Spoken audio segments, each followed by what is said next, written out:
నారాయణం నమస్కృత్య నరం చైవ నరోత్తమం దేవీం సరస్వతీం వ్యాసం తతో జయముదీరయేత్. హరి ఓం. పరమేశ్వర స్వరూపమైన సభకి నమస్కారం. సనాతన ధర్మంలో గురువుకి వేసినంత పెద్దపీట ఈశ్వరుడికి కూడా లేదు అని నేనంటే నేను ఏమీ దాన్ని ఈశ్వరుడి యొక్క తత్వాన్ని తక్కువ చేసి మాట్లాడిన వాడను కాను.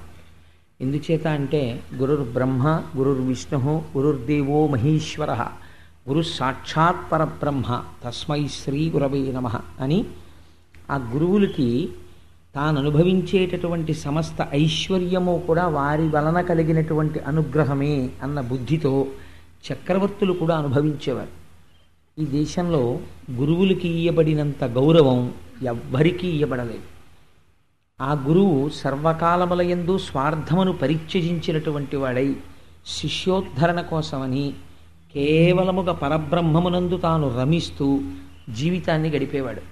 ఈశ్వరుడికి చేసిన సేవ గొప్పదా, గురువుకి చేసినటువంటి సేవ గొప్పదా అన్న ప్రశ్న వేస్తే ఈశ్వరుడికి చేసిన సేవ కన్నా గురువుకి చేసినటువంటి సేవయే గొప్పది. ఎన్నో సందర్భాల్లో దాన్ని ఈశ్వరుడు నిరూపించాడు. నేను కూడా అటువంటి మహాభాగవతులు గురువులైనటువంటి వాళ్ళు ఎవరున్నారో అటువంటి వాళ్ళ పాదములు కడిగి ఆ పాదములు కడిగినటువంటి నీటిని నేను తాగి లక్ష్మీదేవి మీద చల్లుతుంటాను అని చెప్పాడు. మీరు కుచేలోపాఖ్యానంలో చూద్దురు కానీ కుచేలుణ్ణి ఎలా ఆదరించి చూపిస్తాడో. సరే, అందుచేత గురువులకు ఉన్నటువంటి ప్రాధాన్యం అంత గొప్పది. గురువుకి చేసినటువంటి సేవ అలాగే ఉంటుంది. అందుకే మనకి ఒక మాట ఉంది, ఒక గమ్మత్తైన మాట, వ్యోమవత్వ్యాప్త దేహాయ దక్షిణామూర్తయే నమః. ఆకాశం ఎంతవరకు పరివ్యాప్తమై ఉంటుందో గురువు కూడా ఆత్మస్థితి చేత అంతటా నిండిపోయి ఉంటాడు. అటువంటి గురువుకి పంచెల చాపు నీయగలిగినటువంటి శాలివాడు ఎక్కడుంటాడు? కాబట్టి గురువుకి ఇది ఇచ్చాను అది ఇచ్చాను అనడం వల్ల గురువు తృప్తి చెందడు. నిజానికి దేని వలన తృప్తి చెందుతాడు అంటే గురువుకి చేయగలిగినటువంటి మర్యాద ఒక్కటే. ఏమిటా మర్యాద అంటే గురువుకి శుశ్రూష చేయడమే. అంతకు మించినటువంటి మర్యాద ఇంకేం ఉండదు. ఆయన కూడా ఏమీ ఆపేక్ష ఉండదు ఆయనకి. అటువంటి గురువుకి చేసినటువంటి ఉపకారము అంత గొప్ప స్థితిని తీసుకొస్తుంది. గురువు పట్ల అమర్యాదగా ప్రవర్తించడం కూడా అనేకమైనటువంటి కష్టాలని తీసుకొస్తుంది. అది సామాన్యమైనటువంటి మనుష్యుడు అనుకోండి పర్వాలేదు, కానీ దేవతలైనా సరే గురువు పట్ల అపచారం చేస్తే మాత్రం వారు తప్పుకోలేరు, చాలా క్లేశపడవలసి వస్తుంది.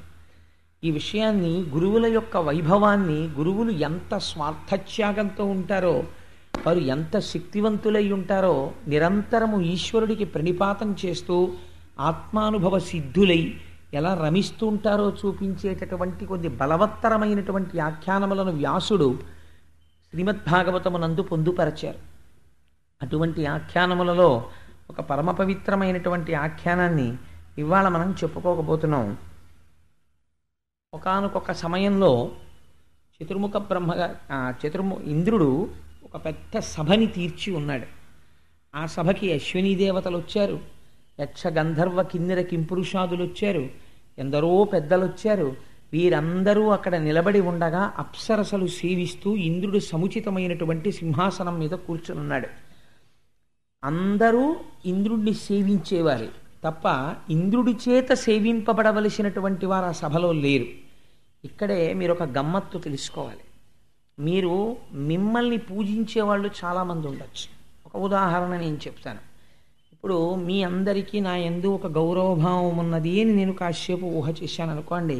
అంతటి గౌరవం పొందడానికి నేను పాత్రుడను కాను, అయినా గౌరవమును నేను పొందుటకు పాత్రుడను అని ఒక 2 నిమిషాలు నేను ఆలోచన చేశాను అనుకోండి.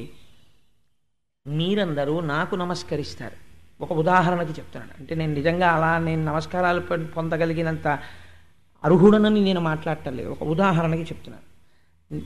మీరందరూ నాకు నమస్కరిస్తారనుకోండి.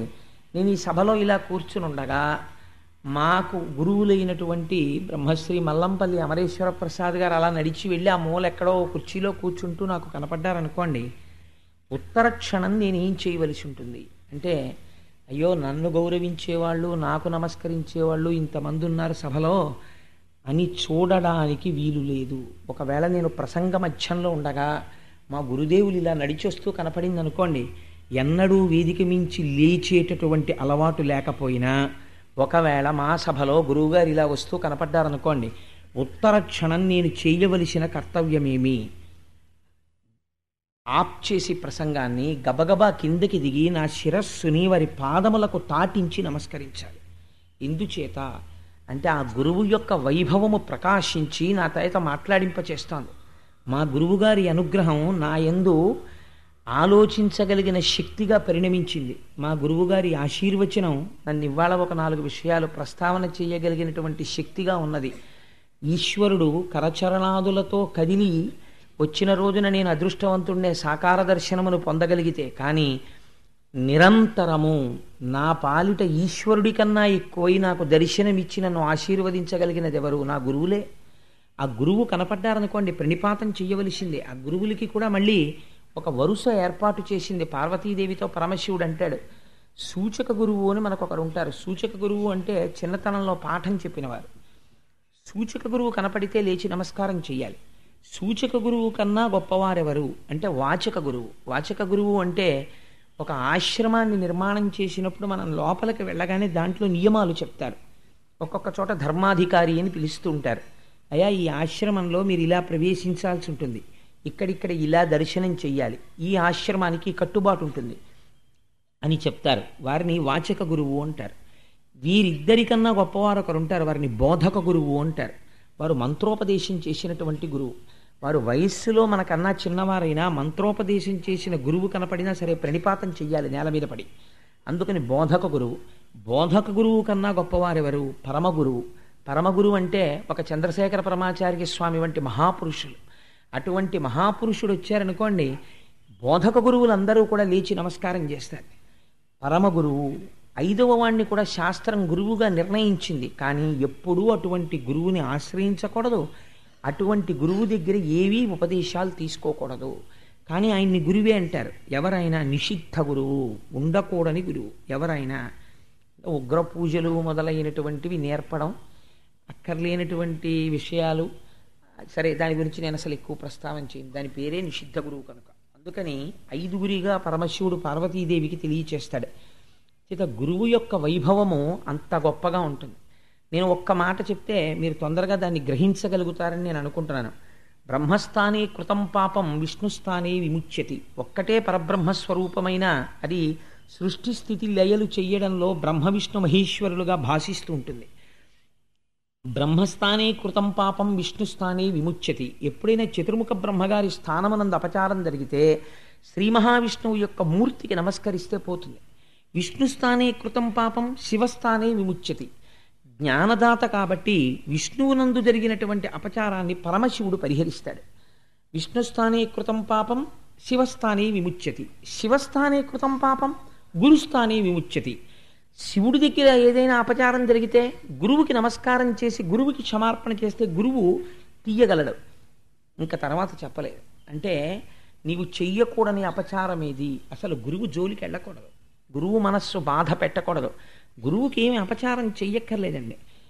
నీ ప్రవర్తన చేత గురువు మనస్సు ఖేదపడింది అనుకోండి, దానికి ఇంకా ఉత్తర జన్మ వరకు ఆపరు. అది విచిత్రం.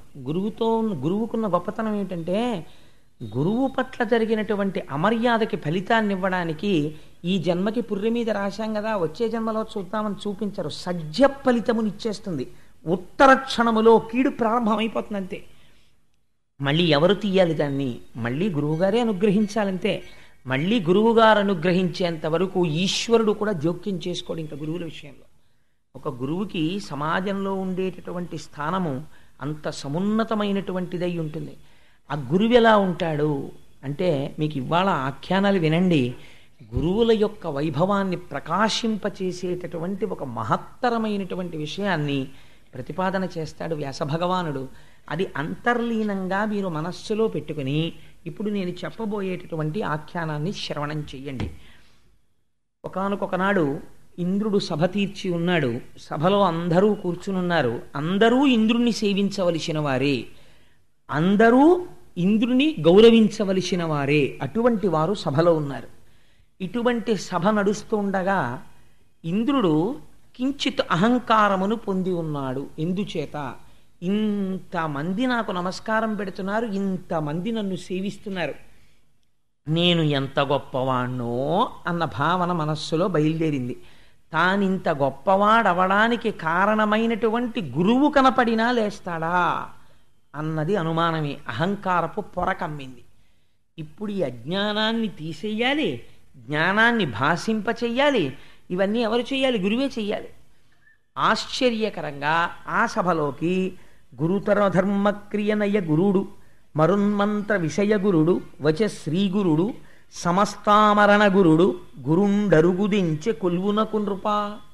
పోతన గారు అన్నారు, తాను ఏ బ్రహ్మమును అనుభవించాడో దాన్ని వాక్కుల చేత చెప్పి ఉద్ధరించగలిగిన వాడు, ఎవరి ఆశీర్వచన బలం చేత దేవతలందరూ కూడా ఇవాళ అమరులయ్యారో అటువంటి స్థితిని వాళ్ళకి కల్పించినటువంటి మహాపురుషుడైనటువంటి బృహస్పతి సభలోకి విజయం చేస్తున్నారు.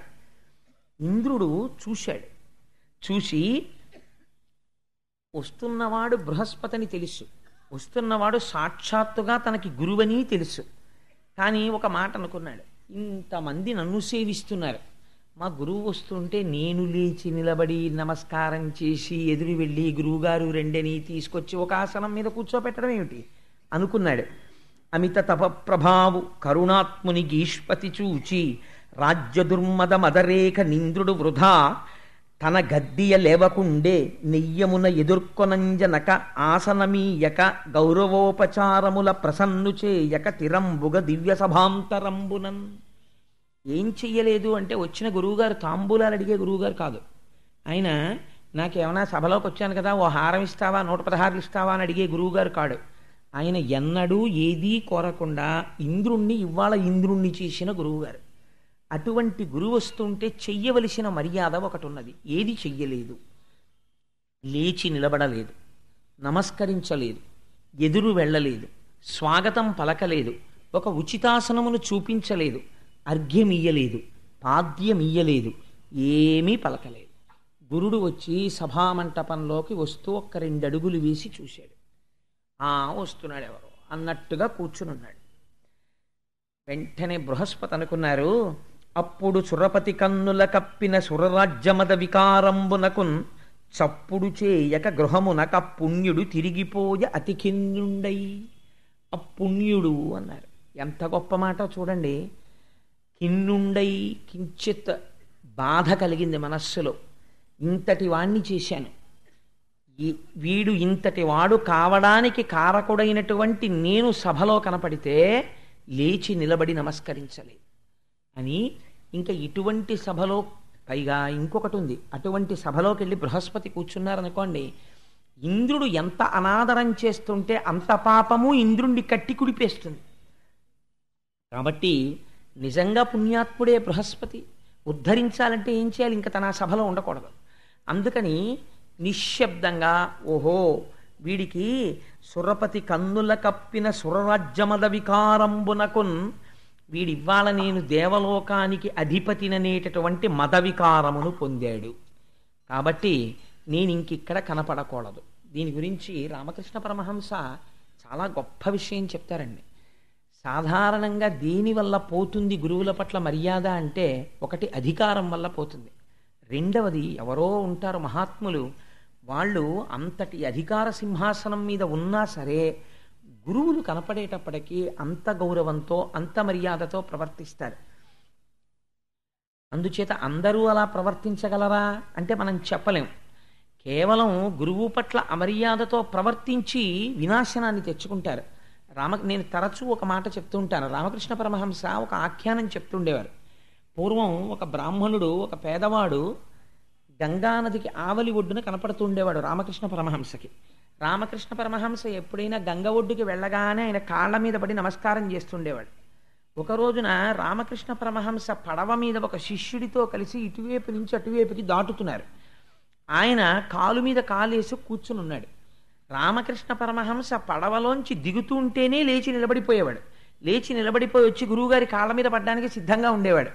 అలాంటి వాడు కూర్చుని ఉంటే రామకృష్ణ పరమహంస అన్నారు, పూర్వం నన్ను చూడగానే గురువుగారు అని నమస్కరించేవాడు, ఇప్పుడు అలా నమస్కరించడు. నేను అనుకుంటున్నాను బహుశా ఇతనికి ఏదో అనుకోకుండా డబ్బు కలిసి వచ్చింది, అందుకని ఇవాళ ఇతని మాట తీరు కూడా మారుతుంది, నువ్వు గమనించన్నారు శిష్యుడితోటి అని ఏమీ తెలియనట్టు అటువైపు నుంచి వెళ్ళిపోతున్నారు. అప్పటి వరకు రామకృష్ణ పరమహంస కనపడితే భూమి మీద పడి నమస్కారం చేసే అలవాటు ఉన్నటువంటి బ్రాహ్మణుడు పరమహంసని చూసి hi Thakur how are you అన్నాడు. హాయ్ ఠాకూర్ ఎలా ఉన్నావు అని అడిగాడు. ఎందుచేత మదవికారం. 4 రూపాయలు వచ్చాయి. మనిషిని డబ్బు కానీ అధికారం కానీ విద్య కానీ మరింత వినయవంతుణ్ణి చెయ్యాలి తప్ప ఏ విభూతి చేతనైనా వినయం పక్కకు వెళ్ళిపోయిందనుకోండి, ఈశ్వరుడు ఆ విభూతి ప్రకాశం చేతనే మళ్ళీ పాడు చేస్తాడు. అందుచేత అహంకారం అన్నది పొడసూపకూడదు, పరమ వినయంతో ఉండాలి. గురువులైనా అంతే, ఆ వినయంతో ఉండవలసిందే. అందుకే ఎంత చమత్కారంగా ఉంటుందంటే, నాకు ఒకసారి రామకృష్ణ పరమహంస పేరు మొదలు పెడితే ఇంకా నాకు వారే జ్ఞాపకానికి వస్తుంటారు. ఒకసారి పరమహంస ఒక మాట చెప్తారు, డబ్బు మనిషిని ఎంత మారుస్తుంది అంటే, ఒక చిల్లు జేబు ఉన్నటువంటి వ్యక్తి ఒకనాడు అలా వెళ్ళిపోతుంటే జేబులోంచి 1 రూపాయి కాసు జారి కింద పడింది. అక్కడ ఒక కన్నంలో కప్పు ఉంది. ఆ కప్పు ఏం చేసుకుంటుంది? రూపాయి. దానికి దొరికింది ఆ రూపాయి దొరకగానే దాంట్లో మార్పు వచ్చేసింది ఆ కప్పలో. అటువైపు నుంచి రాజుగారు మదపుటేనుగు మీద వస్తున్నాడు, భద్రగజం మీద వస్తుంటే చేతిలో రూపాయి ఉంది కదా ఆ కప్పకి. అది లేచి నిలబడి కాలెత్తి, ఏ మర్యాద లేదా, రూపాయి ఉంది, పో పక్కకి అంది. ఎవరిని? భద్రగజాన్ని.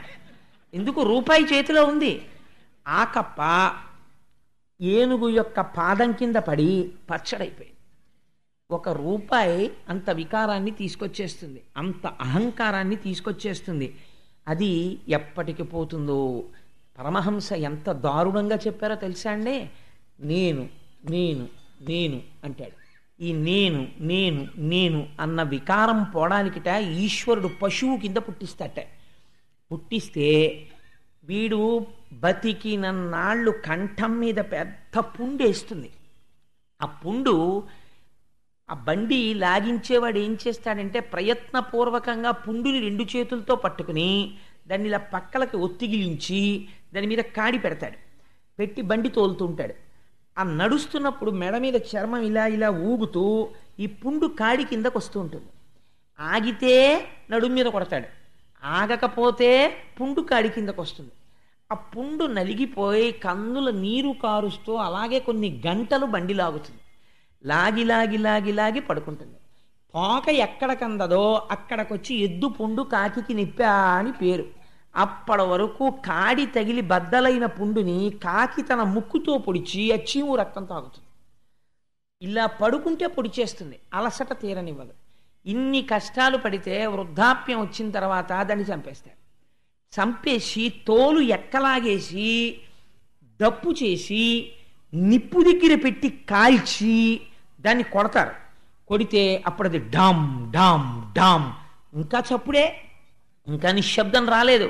అప్పుడు దాని నరాలు తీసి దూదేకేవాడు ఉంటాడు కదా, అప్పుడు ఆ దూదేకేవాడు ఆ దండికి గట్టిగా బిగించి దూదిలో పెట్టి ఇలా కొడుతుంటే, ఒక్కొక్క దెబ్బ నరం మీద కొడుతుంటే అప్పుడు మాత్రం బుద్ధొచ్చి తూహు తూహు తూహు అంటుందట. నేను నేను పోయి నువ్వు నువ్వు నువ్వు అంటుందట. అప్పటికి పోయింది దాని పశుత్వం అన్నాడు.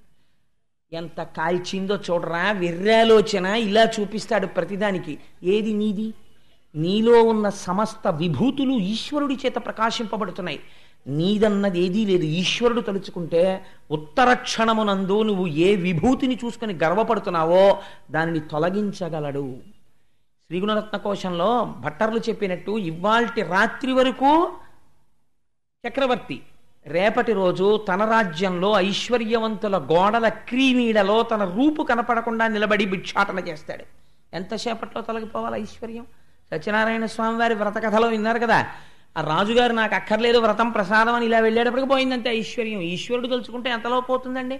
ఈశ్వరానుగ్రహం కలిగితే అయ్యి బాబోయ్ ఏం వినాల్సి వస్తుందో అని బెంగ పెట్టుకుని వెళ్ళినటువంటి వాళ్ళు ఈశ్వరానుగ్రహం ఉంటే శుభవార్తతో తిరిగి వచ్చేస్తారు. అమ్మయ్య మా మనస్సులు చల్లగా ఉన్నాయి. ఈశ్వరానుగ్రహం ఏది చెయ్యలేదు, ఏదైనా చెయ్యగలదు. అది నమ్ముకున్న వాళ్ళకి ఆ సంస్కార బలం, ఆ మంచితనం ఎప్పుడూ కాపాడుతుంటాయి. సరే, అందుచేత ఆ గురుడు వస్తుంటే లేచి నిలబడనటువంటి కారణం చేత ఆయనకి కలిగినటువంటి మదవికారమును తొలగించాలనుకున్నాడు. అనుకుని ఆ పుణ్యుడు తిరిగి వెళ్ళిపోయాడు. తిరిగి వెళ్ళిపోయాడు. కానీ సభ ఆపలేదు. ఇంద్రుడు సభ నడిపించాడు. సభ అంతా అయిపోయింది, అందరూ వెళ్ళిపోయారు. అప్పుడు అనుకున్నాడు మనస్సులో, అరెరే, ఇంతమంది నన్ను సేవించడానికి ఏది కారణం? ఈశ్వరానుగ్రహం కారణం. ఆ ఈశ్వరానుగ్రహం నాకు తెచ్చిపెట్టిన వాడెవరు? నా గురువు. అటువంటి గురువు సభలో వస్తుండగా సింహాసనాధిష్ఠుడైనటువంటి రాజు లేవకూడదని చెప్పినవాడు అధర్మంతో మాట్లాడినవాడు. నేను ఇంద్రుడనై నేనే చెయ్యకూడని పని చేశాను. మా గురువరేణ్యులు నడిచొస్తుంటే నేను లేచి నిలబడలేదు, వారికి స్వాగతం పలకలేదు, వారికి ఆసనం ఇవ్వలేదు. నా వలన ఘోరాపచారం జరిగింది. ఖచ్చితంగా ఇది నన్ను కట్టి కుడిపి తీరుతుంది.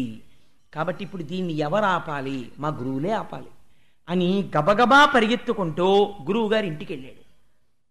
ఇక్కడ కూర్చున్నాడు. కానీ గురువు యొక్క శక్తి ఏమిటి? తన పట్ల అమర్యాదగా ప్రవర్తించినటువంటి ఇంద్రుడి మనస్సులో వస్తున్నటువంటి భావజాలమును బృహస్పతి తన యొక్క గృహమునందు కూర్చుని తెలుసుకుంటున్నాడు.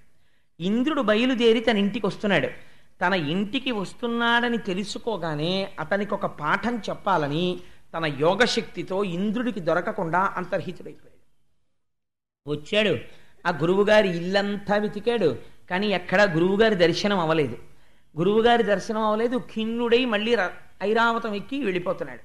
అయ్యో, గురువుగారు ఎక్కడా దొరకలేదురా, గురువుగారి పట్ల అపచారం చేశాను, గురువులకి క్షమార్పణ అనుకుంటున్నాడు. ఈ మాట వినవలసిన వాళ్ళు విన్నారు. ఇదే ఉత్తరక్షణ ఫలితం అంటే. ఎవరు విన్నారు? రాక్షసుల గూఢచారులు విన్నారు. విని వెంటనే పరుగున వెళ్ళిపోయి రాక్షసులకు నివేదన చేశారు. అయా, ఇవాళ ఇంద్రుడికి బృహస్పతి యొక్క అనుగ్రహం తొలగిపోయింది. బృహస్పతికి ఆగ్రహం కలిగింది. గురువు ఆగ్రహం ఎవరి మీద కలిగిందో వాడిని పడగొట్టేయడం చాలా తేలిక. కాబట్టి ఇప్పుడు ఇంద్రుడు గడ్డిపోల్చ నిమిత్తం అంతే మనం యుద్ధానికి వెళ్ళడం, ఓడిపోయి తీరుతాడు. అందుకని మనం యుద్ధానికి బయలుదేరదాన్ని రండి అన్నారు. అంతే, ఆ శత్రు సైన్యం అంతా, రాక్షసులందరూ వచ్చేశారు. బ్రహ్మాండమైనటువంటి పోరు జరుగుతోంది. ఇంత బలవంతములైనటువంటి దేవతలు కూడా గడ్డిపోచల్లా ఎందుకు పనికి రాకుండా ఓడిపోయి వెళ్ళిపోతున్నారు. వాళ్ళేం చేశారు? రాక్షసులు యుద్ధానికి వచ్చే ముందు శుక్రాచార్యుల వారి పాదములు పట్టుకుని వారికి నమస్కరించి వారి అనుగ్రహంతో బయలుదేరి వచ్చారు యుద్ధానికి. ఆయన ఆశీర్వచనం చేసి పంపించాడు. ఇప్పుడు వారికి గురుబలం ఉన్నది. వారు రాక్షసులు కావచ్చు, వీళ్ళు దేవతలే కావచ్చు. ఎంత గొప్ప తీర్పు చెప్తున్నారో చూడండి మహర్షి. వీరు దేవతలు కావచ్చు, వీరికి గురుబలం లేదు. వాడు ఇంద్రుడే కావచ్చు, అశ్వినీ దేవతలు కావచ్చు, దిక్పాలులు కావచ్చు, ఇవాళ గురుబలం లేదు. అందుచేత వీరు ఓడిపోతున్నారు. ఓడిపోయారు. అమరావతిని రాక్షసులు స్వాధీనం చేసుకున్నారు. ఇంద్రాదులు భయపడి చతుర్ముఖ బ్రహ్మగారి దగ్గరికి పరిగెత్తి, అయ్యా, కనీ విని తెలియనటువంటి విడ్డూరం, కొన్ని సంవత్సరములు పోరాడుకున్నాం, మాకు ఓటమి తెలియదు.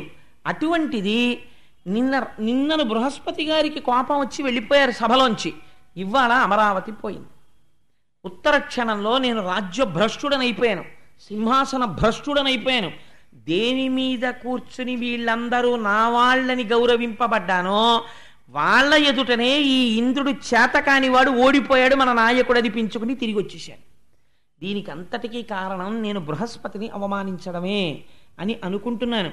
ఇప్పుడు మాకు ఎలాగ జీవితం గట్టెక్కుతుంది అని అడిగితే బ్రహ్మగారు అన్నారు, నివారణోపాయం చెప్పలేదండి బ్రహ్మగారు. వెంటనే ఆయన అన్నాడు, నెట్టన పాపకర్మమున నేరమి చేసి తిరేమి చెప్ప, మీ పుట్టిన నాట నుండియును బుద్ధులు చెప్పి జగంబులేలగా పట్టము కట్టి పెంచిన కృపానిధి బ్రహ్మకళా విధిజ్ఞు చేపట్టక గుట్టుచారి సిరిపట్టున దొట్టిన పొట్ట కొవ్వునన్. ఎంత గొప్ప మాట అడిగాడో చూడండి చతుర్ముఖ బ్రహ్మగారు. మీరు పుట్టినప్పటి నుంచి మీకు మరణం లేదని మీరు సంతోషపడిపోతున్నారు, అమృతం దాగామని. పుట్టినప్పటి నుంచి మహానుభావుడు బ్రహ్మ విద్యా నిపుణుడై అంతటా ఈశ్వరుణ్ణి చూస్తూ తన కోసమని కాకుండా మహాత్యాగి అయి మీకందరికీ ఈ సుస్థిరమైన స్థానములను కల్పించాడు. అటువంటి మహాపురుషుణ్ణి ఎలా గౌరవించాలో మీకు చేత కాలేదంటే కొవ్వుతో నిండింది ఇవ్వాల. అందుకే మీరు సింహాసన భ్రష్టులయ్యారు. ఏ గురువు మీ పట్ల ఆగ్రహాన్ని చూపించాడో చతుర్ముఖ బ్రహ్మగారే తలుచుకుంటే ఒక్కసారి బృహస్పతిని ప్రార్థన చేసి పిలవగలరు. కానీ గురువు పట్ల ఆయన చూపించిన మర్యాద చూడండి.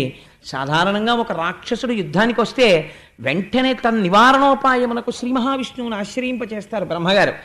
ఆశ్రయింపచేయలేదు, ఆయన అలా చెప్పలేదు. ఎంత గమ్మత్తైనటువంటి మాట్లాడంటే, మీకు దేని వలన రాజ్యము పోయినది మీరు బాగా ఎరిక కలిగైందా అంటే, అయ్యా మా బుద్ధి వచ్చిందండి, గురువుగారి అనుగ్రహం పోయింది, ఉత్తర క్షణం మా ఐశ్వర్యం పోయింది. కాబట్టి ఇప్పుడు మీకేముండాలి? గురువుల అనుగ్రహం ఉండాలి. గురువు అనుగ్రహం ఎక్కడి నుంచి వస్తుంది? గురువు గారిలోంచే వస్తుంది. రమణ మహర్షి ఎంత గొప్ప మాట చెప్పారండి. నిజంగా ఒక తెలిసి తెలియని వాడు అడిగితే అడిగి ఉండవచ్చు, కానీ ఎంత గొప్ప జవాబు వచ్చిందో చూడండి. రమణుల దగ్గరికి వెళ్ళి అన్నాడు, మీకు సర్కోమా పుట్టింది, మీకు బెంగలేదు, ఎందుకంటే నేను శరీరం కాదంటారు. పుండుకి పుండు పుట్టింది అంటారు. చావు వస్తుంది, నాకు చావు లేదు, శరీరానికి వస్తుంది అంటారు. మీరు నోరు విప్పి ఏమీ మాట్లాడరు, మీరెవ్వరికి ఏం ఉపదేశం చేయరు, మీరెవ్వరితో పూజలు చేయించరు, మీరు ఎప్పుడూ అరుణాచలం కొండెక్కి కూర్చుని మీలో మీరు రమించిపోతుంటారు. ఎప్పుడైనా మీకు మాట్లాడాలనిపిస్తే మాట్లాడతారు. మాట్లాడేటప్పుడు ఎంతమంది ఉన్నారని మీరు చూడరు, మీరు ఎవరిని ఉద్ధరించాలనుకుంటున్నారో వాళ్ళతో మాట్లాడతారంతే. కాబట్టి మీ వలన ఏమిటి ప్రయోజనం ప్రపంచానికి అని అడిగాడు. అడిగితే రమణ మహర్షి అన్నారు, ఒక నవ్వు నవ్వి, గురువు శరీరములో ఉండడం వల్ల ఎవరికి అనుగ్రహం అంటే శిష్యులకే. ఎందుకని? గురువు తాను శరీరము కాదు అని స్థిరముగా తెలుసుకున్నవాడు. కాబట్టి శరీరము పడిపోతే గురువు శోకించడు, తృణప్రాయంగా శరీరాన్ని వదిలిపెట్టేస్తాడు. కానీ ఆ గురువు శరీరంలో లేకపోవడం వల్ల ఎవరు నష్టపోతున్నారు? శిష్యులు నష్టపోతున్నారు. ఎందుకని? శరీరములో లేడు కనుక ఆ గురువు ఉపదేశం చెయ్యడం కుదరదు. కాబట్టి గురువు ఎందుకుంటాడు శరీరంలో? గురువు శరీరంలో ఉండడం వల్ల ఎవరికి ప్రయోజనము? శిష్యులకే ప్రయోజనము. లోక ప్రయోజనము శిష్యుల వలననే ప్రసరిస్తుంది. ఒక సూరి నాగమ్మ గారు మహాతల్లి ఆవిడ చేసిన సేవ ఎవరు చేశారండి ఈ ప్రపంచానికి? ఎప్పుడు మాట్లాడతారో తెలియనటువంటి రమణ మహర్షి వెనకాతల తిరుగుతూ ఆయన నోరు విప్పి మాట్లాడితే ఏ సందర్భంలో మాట్లాడారో ఏం మాట్లాడారో గబగబా రాసుకుని ఉత్తరం రాసి అన్నగారికి పోస్ట్ చేసేవారు. ఆ అన్నగారు ఎంత ప్రాజ్ఞుడో, నా చెల్లెలు నాకు ఇంత గొప్పగా ఉత్తరాలు రాస్తోందని ఆ ఉత్తరాలన్నీ దాచారు. రమణ మహర్షి శరీరం వదిలిపెట్టిన తర్వాత సూరి నాగమ్మ గారు వాళ్ళ అన్నయ్య గారికి డేటు వేసి రాసినటువంటి లేఖలే రమణులు ఏం మాట్లాడారు అన్నదానికి మనకు ఆధారాలు అయ్యాయి. అవే సూరి నాగమ్మ గారి లేఖలు అన్న రూపంలో 3 వాల్యూమ్స్ 4 వాల్యూమ్స్ అవి. వాటి రూపంలో రమణుల యొక్క సమస్త జ్ఞాన బోధ మనకు అందేటటువంటి అదృష్టం కలిగింది. కాబట్టి గురువు శరీరములో ఉండడం ఎవరికి ప్రయోజనం? శిష్యులకే ప్రయోజనం అంతే. గురువు శరీరము వదిలిపెట్టాడు, ఎవరు నష్టపోయారు? శిష్యులే నష్టపోయారు అంతే. అందుచేత అటువంటి గురువు ఇప్పుడు మీకు కనపడకుండా వెళ్ళిపోయాడు. కాబట్టి ఇప్పుడు గురువు లేడు. బ్రహ్మగారు తలుచుకుంటే బృహస్పతిని మళ్ళీ పిలవలేరా అండి? అలా పిలిచి నచ్చ చెప్పి కూర్చోపెట్టి చెయ్యకూడదు. ఒక విషయం సమాజంలో ఉన్న వాళ్ళు తెలుసుకోవాలి. గురువుగారు అని పిలిచారనుకోండి, ఎవరినన్నా మీరు పిలిస్తే గురువుగారు మీరు ఎక్కడికో పిలిచారు, నేను రాలేను అన్నారు, ఇంకక్కడతో నోరు మూసుకు కూర్చోవాలి. అంతేకాని నువ్వు గురువు అని పిలిచి 10 మాటలు వెంటపడి కారెక్కుతుంటే, ఆఫీసులో ఉంటే, ఇంట్లో ఉంటే, ఇంటికొచ్చి మీద పడి చెయ్యనన్న పనిని చెయ్యి అని వెంటపడిన వాడు పరమశత్రువు. వాడు నీకు శిష్యుడి రూపంలో తిరుగుతున్నటువంటి మేక వెనక తోడేలు. వాడన్నా మారాలి. వాడు మారకపోతే ఒకనాడు గురువు చెప్పేస్తాడు, ఇంకెప్పుడు నా కళ్ళ ముందు నువ్వు కనపడకని. అలా చెప్పిన రోజు వచ్చిందనుకోండి, వాడు ప్రమాదాన్ని కౌగిలించుకోవాల్సి ఉంటుంది. ఆ స్థితి తెచ్చుకోకూడదు. అందుకని ఒకసారి చెప్తే వినాలి, వినకపోతే వాడికే ప్రమాదం అది. అందుచేత గురువుల పట్ల మర్యాదగా ప్రవర్తించడం నేర్చుకోవాలి. అంతేకాని వారికి కోపం వచ్చేటట్టు ప్రవర్తించకూడదు. నువ్వా చెప్పగలిగిన వాడు ఆయన నీకు చెప్పింది వినాలా? ఆయన చెప్పింది నువ్వు వినడానికి వచ్చిన వాడివైతే ఆయన చెప్పింది వినంతే. నువ్వేవాడవు 10 మాటలు ఆయనకి చెప్పడానికి? నీకు ఆ గౌరవం లేదనమాట. లేదు కాబట్టి నువ్వు అలా ప్రవర్తిస్తున్నావు. కాబట్టి నువ్వు ఆయన ఆగ్రహానికి గురైతే ఉత్తర క్షణం ఆ కీడు పొందుతావు. ఆ కీడు పొందకుండా జాగ్రత్త పడవలసిన అవసరం ఉంటుంది శిష్యులు. సో నేను ఎందుకు చెప్తున్నానంటే ఈ మాట, ఇవాళ సమాజంలో నిజంగా గురువు పట్ల శిష్యుడికి ఉండవలసినటువంటి మర్యాద తగ్గిపోతోంది. నేను కోటేశ్వరరావు ఎందుకు సడన్గా అలా వాల్యూమ్ పెంచారు అని మీకు అనుమానం రావచ్చు. సమాజంలో ఉన్న పరిస్థితులు నాకు ఒక్కొక్కసారి ఆ ప్రవర్తన ఎందుకు, ఇంక ఏమిటి తెలుసుకుంటున్నట్టు గురువులు వెనకాతలు తిరిగి రోజులు రోజులు విని ఏమిటి నేర్చుకుంటున్నారు మీరు? నేర్చుకున్నది ఉంటే మీ నడుబడి ఎందుకు కనపడాలి, కనపడి సక్రమంగా ఉండాలి ప్రవర్తన. అందుచేత చెప్తున్నాను, మారడం అనేటటువంటిది చాలా అవసరం. మారనదానికి ఎన్ని విని ప్రయోజనం ఏముందండి? కాబట్టి ఆ మాట చతుర్ముఖ బ్రహ్మగారు గురువుని పిలిచి చెప్పకూడదు. ఎంత మర్యాద పాటించాడో చూడండి. బ్రహ్మగారంతటి వాడు పిలిచి, అయ్యా మీరు వాళ్ళందరూ బాధపడుతున్నారండి, మీరు వెళ్ళండి అని చెప్పలేదని. ఎంత మర్యాద ప్రవర్తించాడంటే, ప్రస్తుతం గురుస్థానం ఖాళీగా ఉండకూడదు.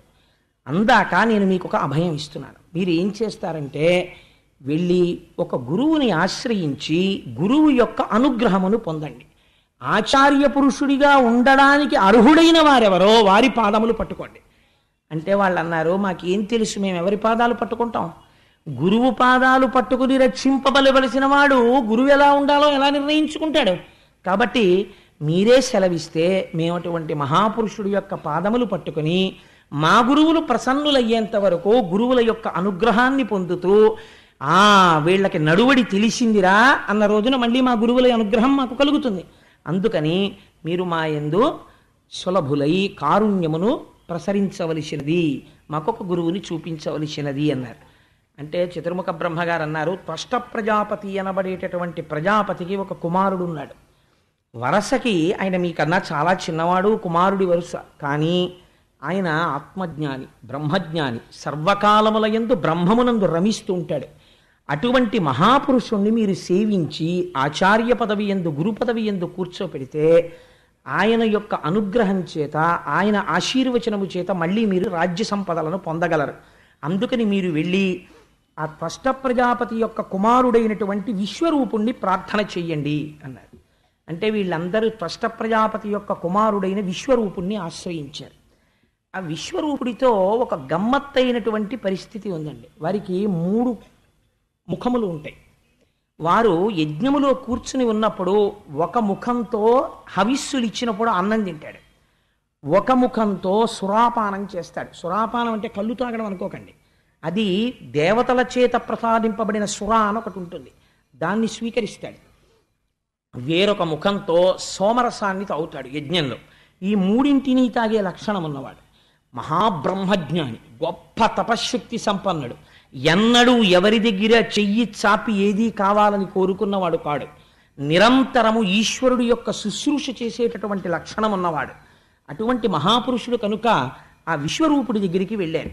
వెళ్ళి విశ్వరూపుణ్ణి ప్రార్థన చేశారు. ఇప్పుడు వాళ్ళకి తెలిసి వచ్చింది ఎలా ప్రవర్తించాలో, తప్పు దిద్దుకున్నారు.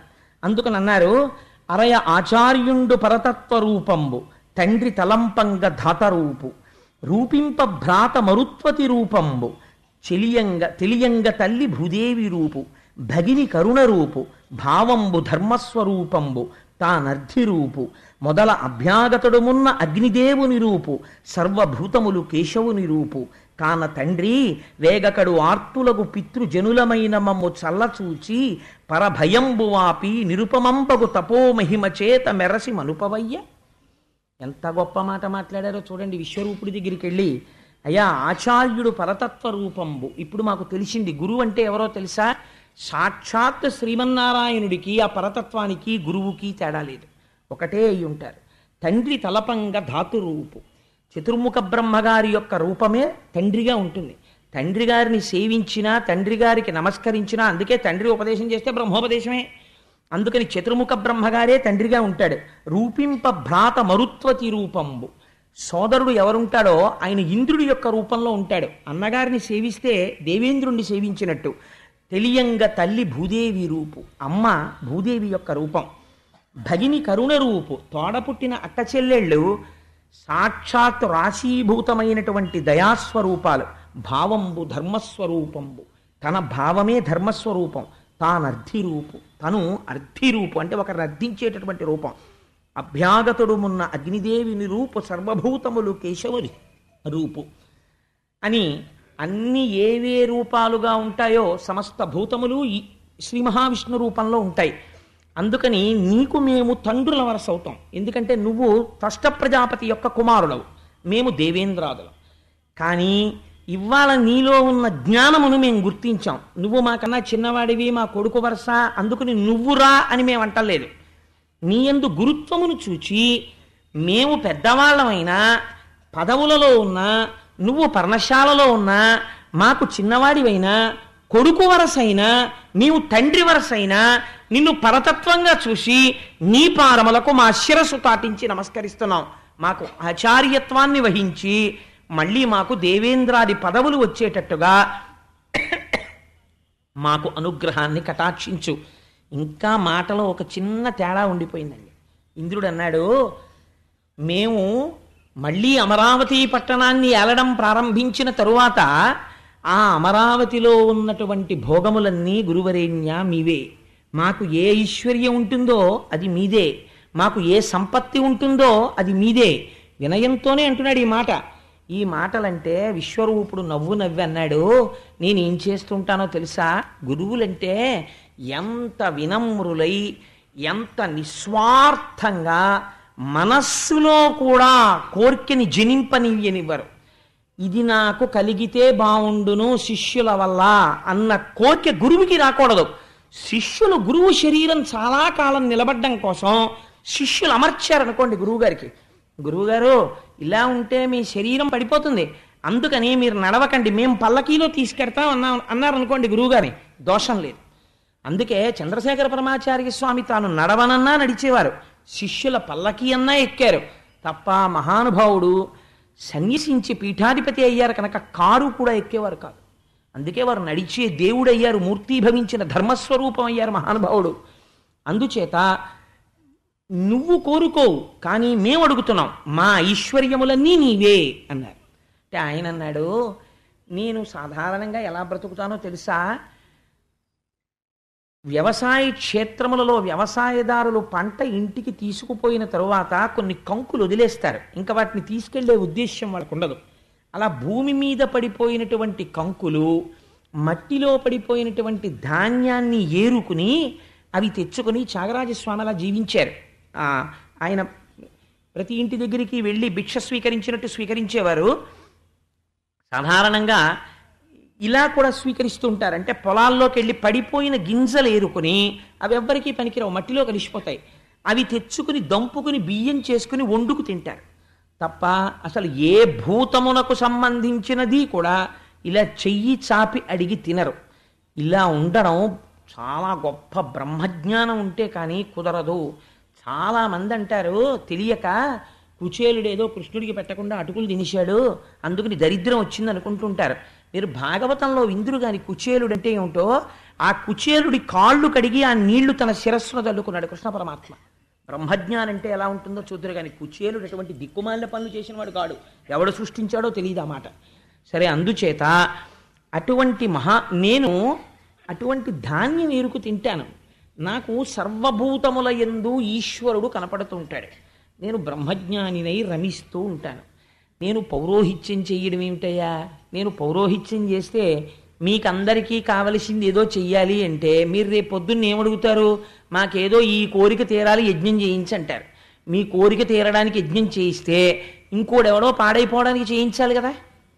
కాబట్టి నాకు అలా భేదాలు కనపడవు, అలా ఎలా చేయించడం కుదురుతుంది? పౌరోహిత్యం అలా చేస్తే నాకున్నటువంటి బ్రహ్మ తేజస్సు తగ్గిపోతుంది.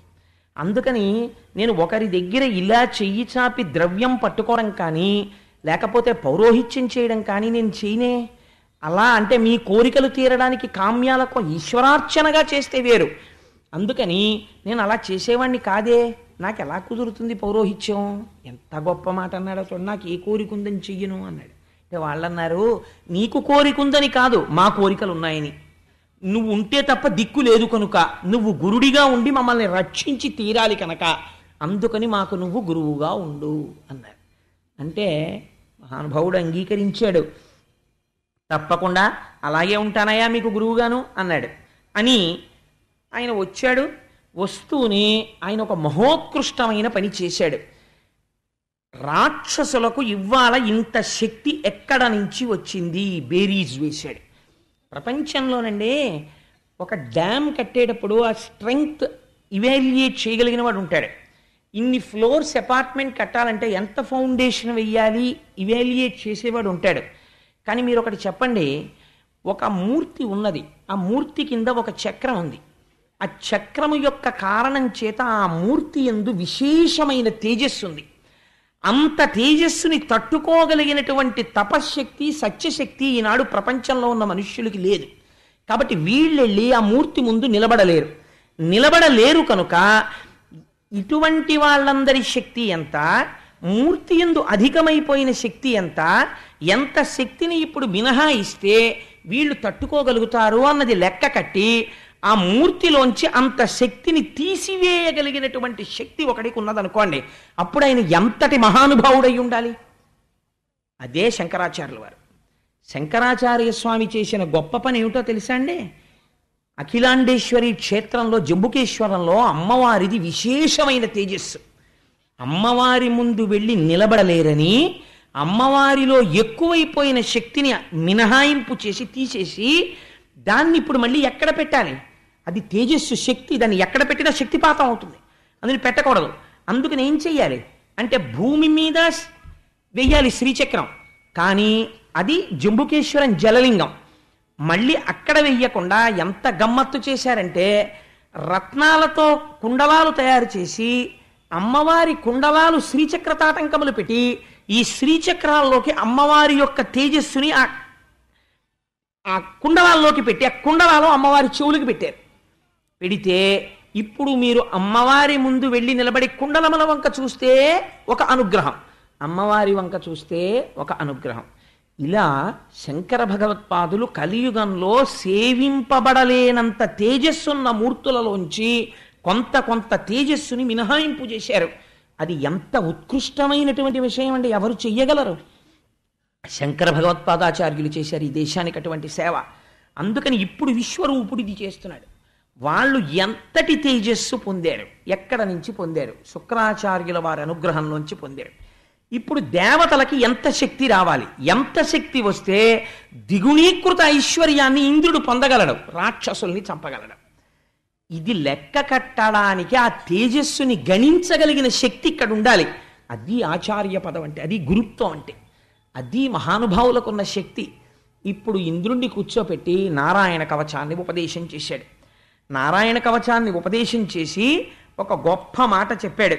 ఏమయ్యా, నీకు నేను నారాయణ కవచాన్ని ఉపదేశం చేస్తున్నాను, అమ్మా ఉపన్యాసం మధ్యలో అవన్నీ ఎందుకమ్మా, ఎందుకు తల్లి అవన్నీ? నారాయణ కవచాన్ని ఉపదేశం చేస్తుంటే ఆయన ఎంతో సంతోషించి ఆ నారాయణ కవచాన్ని ఉపదేశం స్వీకరించిన తరువాత ఒక మాట చెప్పాడు. ఇతపూర్వం ఈ నారాయణ కవచాన్ని కౌశికుడనబడేటటువంటి ఒక బ్రాహ్మణుడు ఉపదేశం పొందాడు. ఉపదేశం పొంది ఆయన ఒక ఎడారిలో తిరుగుతున్నాడు. ఆ ఎడారిలో తిరుగుతుండగా అక్కడే ప్రాణములను విడిచిపెట్టేశాడు. ఎలా? ఆ నారాయణ కవచాన్నే ఉపదేశం తీసుకుని తజ్ఞానము చేస్తూ ప్రాణములను విడిచిపెట్టాడు. విడిచిపెడితే ఆ నారాయణ కవచము యొక్క తేజస్సు ఏమైపోయింది అంటే ఆయన అస్థికలని పట్టేసింది. ఆయన అస్థిపంజరం ఆ ఎడారిలో ఇసుకలో పడిపోయి ఉండిపోయింది. ఉండిపోతే చిత్రరథుడు అనబడేటటువంటి గంధర్వుడు ఆకాశ మార్గంలో భార్యలతో కలిసి విమానంలో వెళ్ళిపోతున్నాడు. వెళ్ళిపోతుంటే ఎడారిలో పడిపోయి ఉన్నటువంటి ఈ అస్థిపంజరాన్ని విమానం దగ్గరకు వచ్చింది. దగ్గరకు రాగానే అది దాటడం మానేసి ఆ విమానం కింద పడిపోయింది. కింద పడిపోతే అందులోంచి గంధర్వుడు భార్యలతో బయటపడిపోయాడు. బయటపడిపోయి ఇదేమిటి అకస్మాత్తుగా విమానం భూమి మీద పడిపోయింది ఏమిటని తెల్లబోయాడు. ఈ సమయంలో ఒక మహానుభావుడు వాలకిల్యుడనేటటువంటి మహర్షి అక్కడికి వచ్చి, నీ విమానం పడిపోవడానికి కారణం ఏమిటో తెలుసా? నారాయణ కవచాన్ని ఉపదేశం తీసుకుని నారాయణ కవచాన్ని సశాస్త్రీయంగా ఉపాసన చేసినటువంటి ఒక మహాపురుషుడు కౌశికుడనేటటువంటి బ్రాహ్మణుడు ఇక్కడ ధ్యానంలో శరీరం వదిలిపెట్టాడు. ఆ కవచ ప్రభావము అస్థికలకి ఉండిపోయింది. ఆ అస్థికల మించి ఎవ్వరూ దాటి వెళ్ళలేరు, విమానంలోంచి కూడా వెళ్ళలేరు. కాబట్టి నువ్వు ఆ అస్థికలని తీసి మూట కట్టి దగ్గరలో ప్రవహిస్తున్న సరస్వతీ నదిలో నిమజ్జనం చేసి ఆ తదనంతరం నువ్వు స్నానం చేసి ఆచమనం చేసి మళ్ళీ వచ్చి విమానం ఎక్కితే నీ విమానం కదులుతుందన్నారు. అంటే అప్పుడు ఆ చిత్రరథుడు అక్కడ ఉన్నటువంటి ఎముకలన్నింటినీ ఏరి మూట కట్టి తాను తీసుకుని వెళ్ళి సరస్వతీ నదిలో నిమజ్జనం చేసి స్నానం చేసి ఆచమనం చేసి వచ్చి రథం ఎక్కాడు. రథం అప్పుడు దాటి వెళ్ళింది. ఈ నారాయణ కవచానికి ఉన్న శక్తి అంత గొప్పదయా, నీకు ఉపదేశం చేస్తున్నాను, స్వీకరించు అని ఆ నారాయణ కవచాన్ని ఉపదేశం చేశారు. ఇంద్రుడు నారాయణ కవచాన్ని ఉపదేశం పొందాడు. నారాయణ కవచాన్ని ఎప్పుడైతే ఉపదేశం పొందాడో ఇప్పుడు శుక్రాచార్యుల వారు ఇచ్చినటువంటి శక్తి కన్నా ఇంద్రుడి యొక్క శక్తి ఎక్కువైంది. ఎక్కువ అంతే, గురువుల అనుగ్రహం కలిగింది. రాక్షసులందరినీ ఓడించి మళ్ళీ అమరావతిని స్వాధీనం చేసుకున్నాడు. స్వాధీనం చేసుకుని ఎంతో సంతోషంగా కాలం గడుపుతున్నాడు. మళ్ళీ సంతోషంగా కాలం గడిచిపోతోంది. ఒక మాట అన్నాడు కదండి, మా ఐశ్వర్యం అంతా నీదే అన్నాడు కదా. అంటే అప్పుడు మహానుభావుడు ఆయన అన్నాడు, విశ్వరూపుడు, గురుధనము కూర్పనేటికి గురుశిక్షం తగిలి మంత్ర కోవిదులై సద్గురు ధర్మ నిరతులేనియు గురువులకును శిష్యువరులే కూర్చిన ధనముల్. ఇప్పుడు మళ్ళీ అమరావతి వచ్చింది కదా, సింహాసనం అంతాను. మీతో మాట అన్నాను కదా, నాకున్న ఐశ్వర్యం అంతా మీదే అన్నాను కదా. మహానుభావ, మీ అనుగ్రహంతో నేను మళ్ళీ లోకాన్ని పొందాను, స్వర్గలోకాన్ని. కాబట్టి మీరు ఈ ఐశ్వర్యం అంతా అనుభవించవచ్చు అని. అంటే మీరు గమ్మత్తు చూడండి, నా వలన వాడు ఇంత ఐశ్వర్యాన్ని పొందాడని వాడి ఐశ్వర్యాన్ని అనుభవించే ప్రయత్నం గురువు చెయ్యడు. అందుకని ఆయన అన్నాడు విశ్వరూపుడు, ఓరి పిచ్చివాడా, శిష్యుల యొక్క ధనాన్ని తనదిగా మార్చుకుందామని, శిష్యుల ధనం తను తీసుకుందామని ప్రయత్నం గురువు చెయ్యడు. గురువు అంటే ఏమిటో తెలుసా? శిష్యులే గురువు యొక్క ఐశ్వర్యం. 4 మాటలు విని, గురువుగారు మీరు చెప్పిన మాటల వల్ల మా జీవితం మారింది అన్న శిష్యుడు ఎవడున్నాడో వాడురా గురువుకి ఐశ్వర్యం. తప్ప నీ ఐశ్వర్యం నాకెందుకు, అలా పుచ్చుకునేవాడిని నేను కాను, నాకు అక్కర్లేదన్నాడు. ఇది విశ్వరూపుడు అంటే. ఇంత గొప్ప విశ్వరూపుడు తదనంతరం యజ్ఞయాగాది క్రతువులలో హవిస్సులు స్వీకరిస్తుండేవాడు. ఇంద్రాదులకు ఆ హవిస్సులు ఇస్తుండేవాడు. కానీ ఆయన తల్లిగారి పేరు రచన. ఆవిడ రాక్షస వంశానికి చెందినటువంటిది. కాబట్టి రాక్షసులు ఆయనకి మేనమావులు అవుతారు.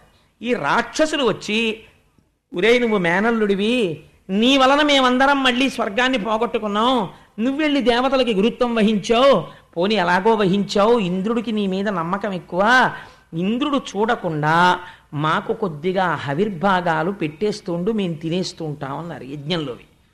అంటే ఇది తప్పే, ఖచ్చితంగా తప్పే, మీకేమీ సందేహం లేదు. బాహ్యమునందు ఆచారమునంతటి దోషమే. ఎందుకని ఇంద్రాదులకు చెందవలసినటువంటి హవిస్సులోంచి రాక్షసులకు పెట్టడం ఏమిటి అంటే విశ్వరూపుడు పెట్టాడు. ఎందుకు పెట్టాడు అంటే విశ్వరూపుడు తన యొక్క స్వరూపం ఏమిటో ముందే చెప్పాడు. నేను అంతటా బ్రహ్మమును చూస్తాను, నాకు రాగద్వేషములు తెలియవు, ఎవరైనా ప్రార్థన చేస్తే గబుక్కుని వాళ్ళ మాట వినేస్తాను. అందుకని వాళ్ళకి హవిర్భాగములను ఇవ్వడం మొదలుపెట్టాడు. ఇది ఒక రోజున ఇంద్రుడు గమనించేశాడు.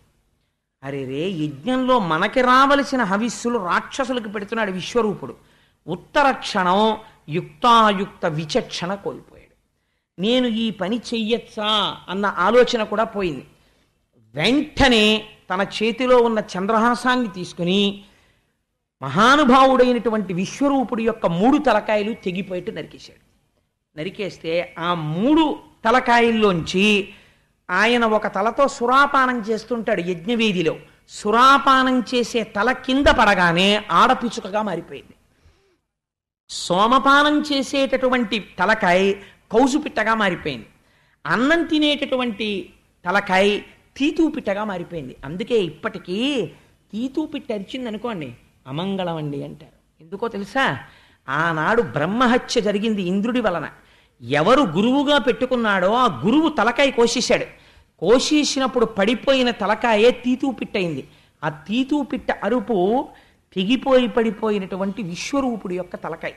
అందుకని అలా తెగిపడిపోయినటువంటి గురువు తల, అటువంటి ఆ కూత వినపడితే అమంగళమని, అది తొలగించడం ఎవరి వల్ల సాధ్యం అంటే ఒక్క కృష్ణ స్మరణము చేతనే పోతుంది. అందుకనే ఆ గోపాలకృష్ణుడే మా ఇంటి వాడే, వెన్న తింటాడే, తొందరగా రాడే అని ఒక జానపదుల పాట లాంటిది ఒకటి పాడుకుంటుంటారు.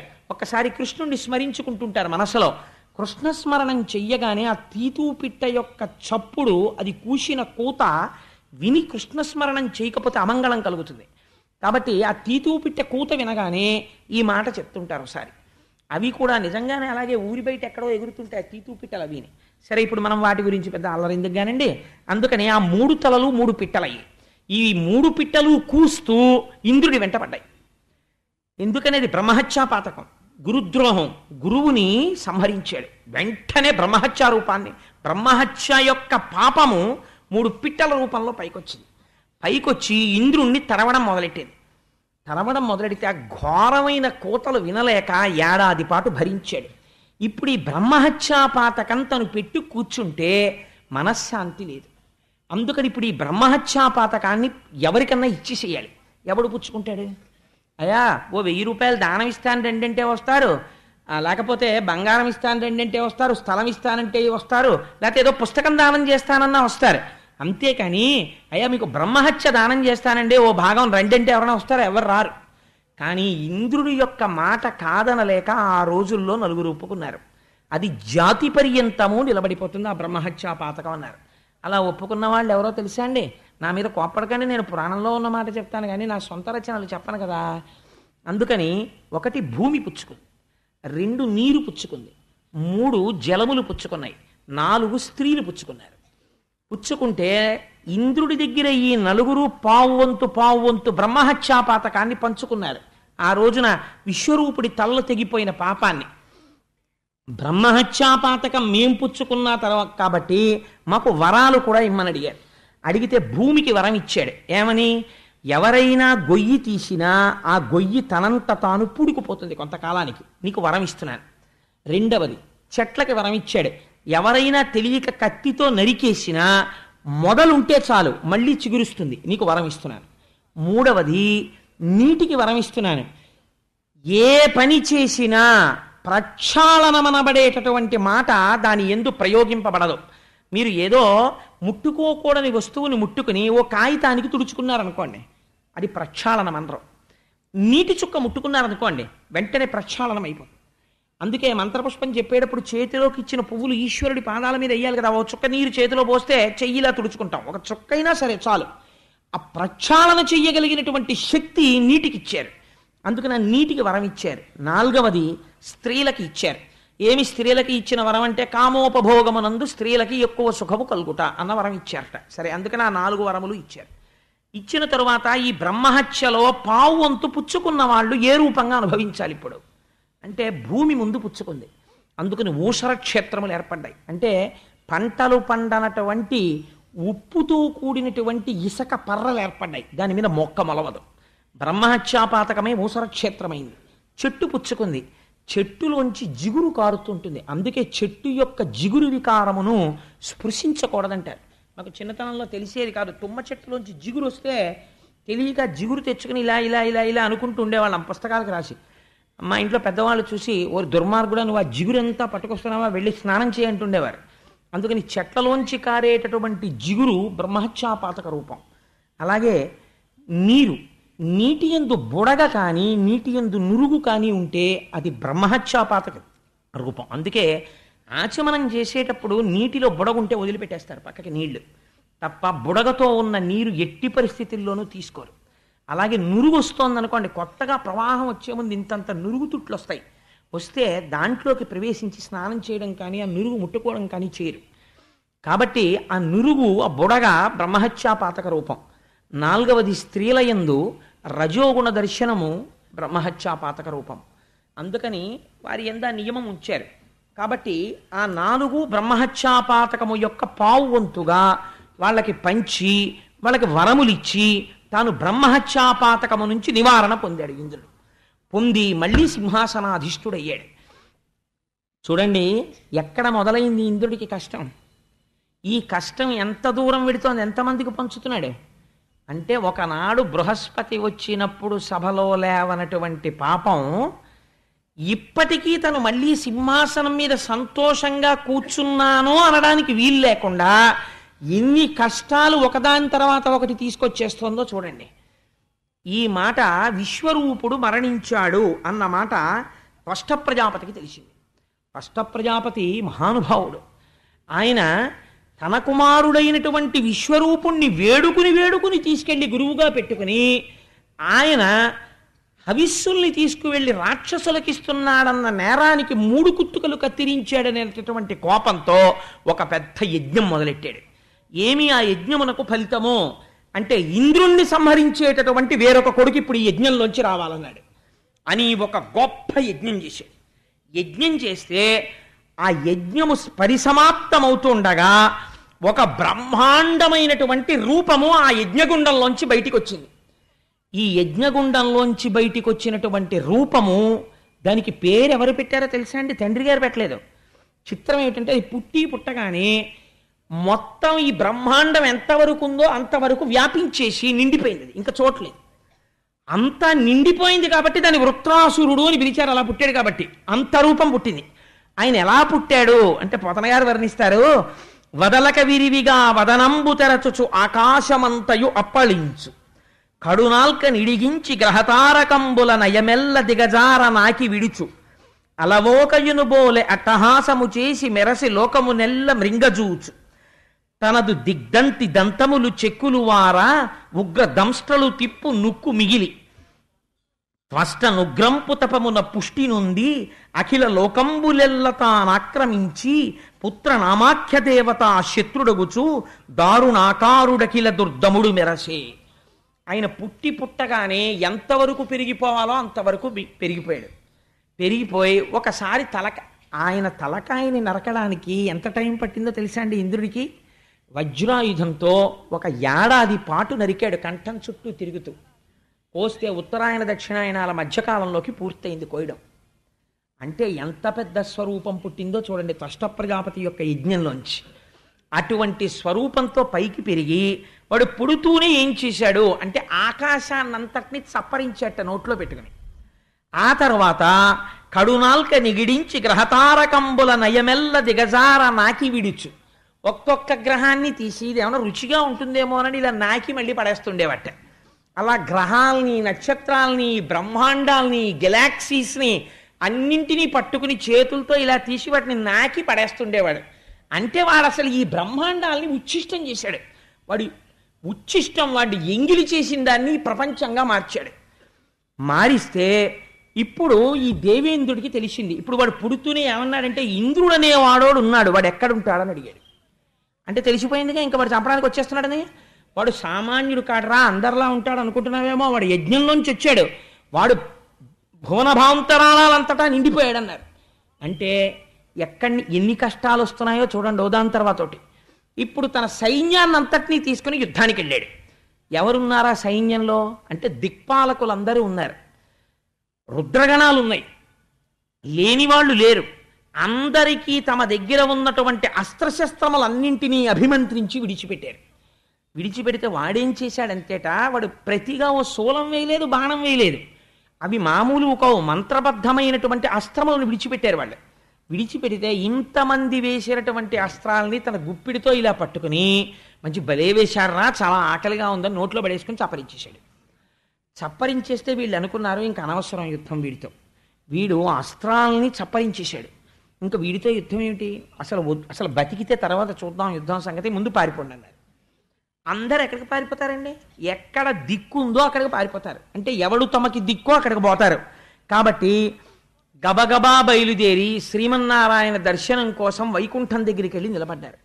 నిలబడి ఆనాడు చేసిన గురుద్రోహం ఎన్నింటి రూపంలో కట్టి కుడిపేస్తోందో చూడండి.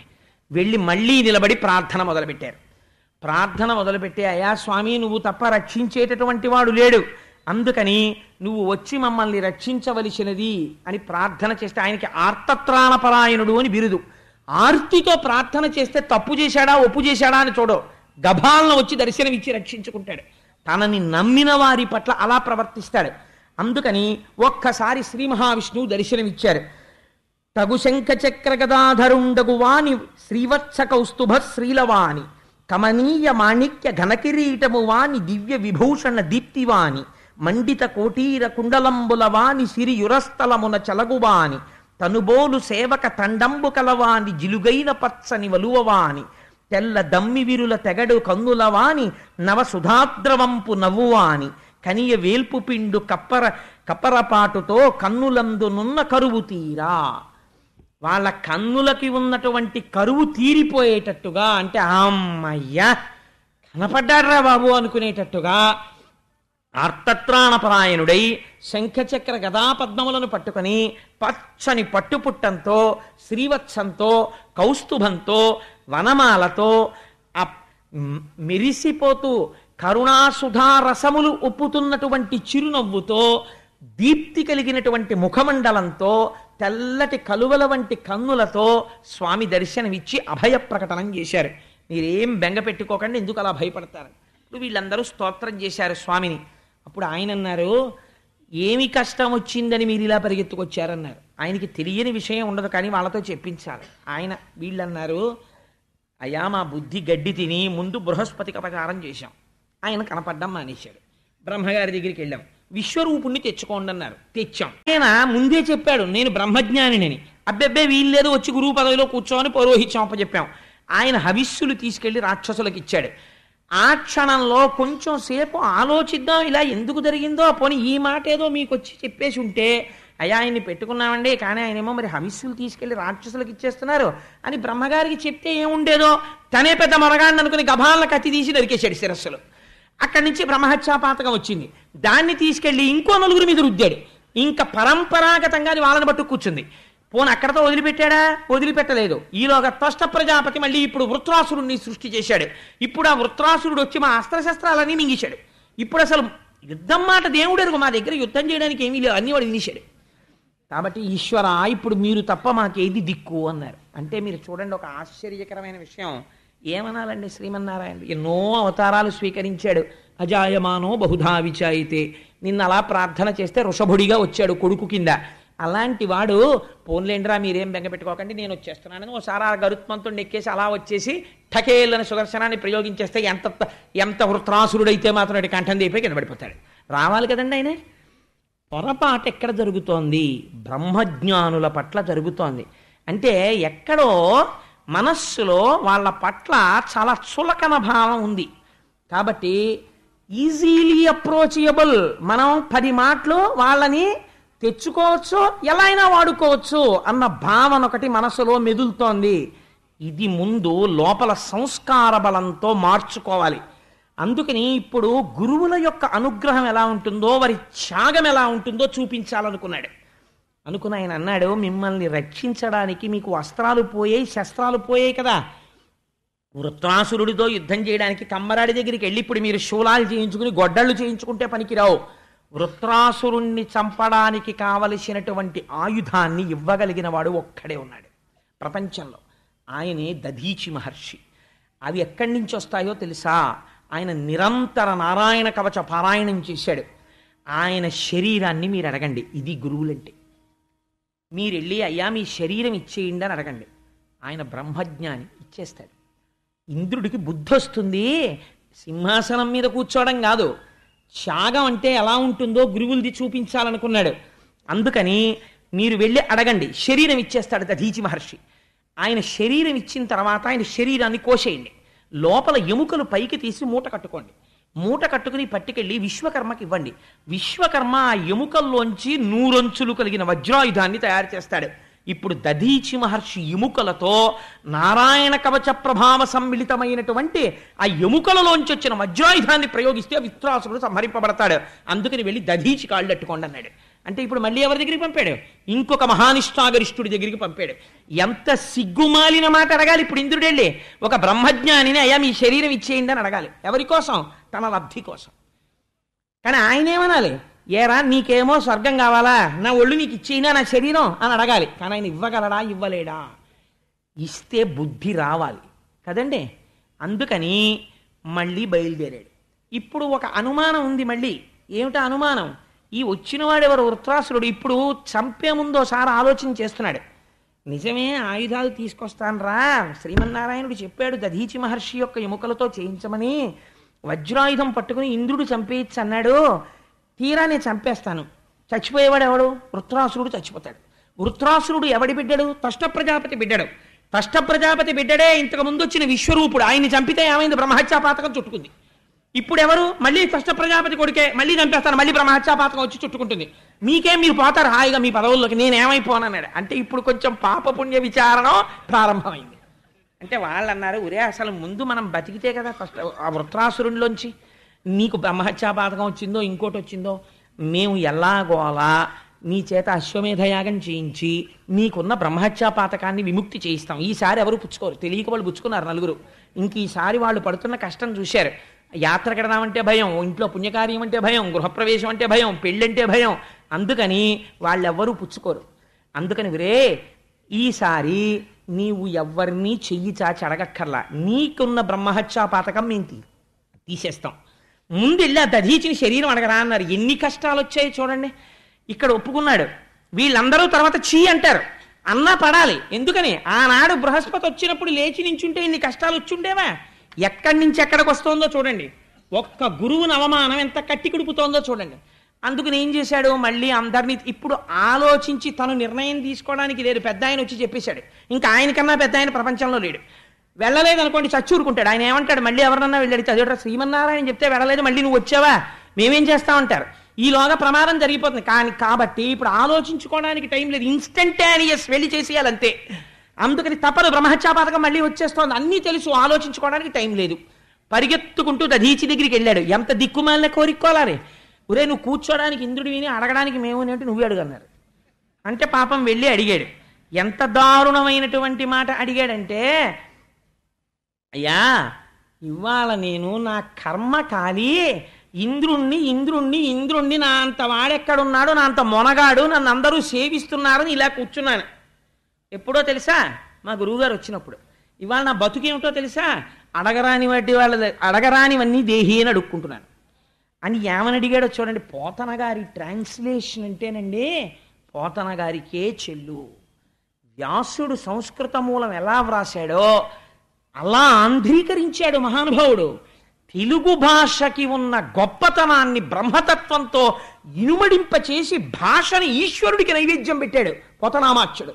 అటువంటి మహాపురుషుడు ఆయన చూడండి. చిన్న పద్యంలో ఆయన అంటారు, దధీచి దగ్గరికి వెళ్ళి, దేహి సుఖము కోరు దేహంబు ఘటించి దేహి విడువలేడు దేహమిప్పుడు, దేహి అస్మదీయ దేహంబు కొరకునై దేహమీయ గదయ్య దేవతలకు. దేహి అంటే దేహమున్నవాడు, దేహి అంటే ఈ దేహమును పొందినవాడు ఎందుకు పొందుతాడు, సుఖములు అనుభవిద్దామని పొందుతాడు. యజ్ఞం చేసినా యాగం చేసినా ఎందుకు చేస్తాడు, దీనికి సుఖాల కోసం చేస్తాడు. దేహి అంటే శరీరమును పొందినవాడై. ఇవాళ నేను ఏ స్థితికి వచ్చానో తెలుసా, నేను దేహంతో ఉండడానికి దేహి నిన్ను అడుక్కుంటున్నాను, ఇంతకన్నా నాకు బతుకు లేదు.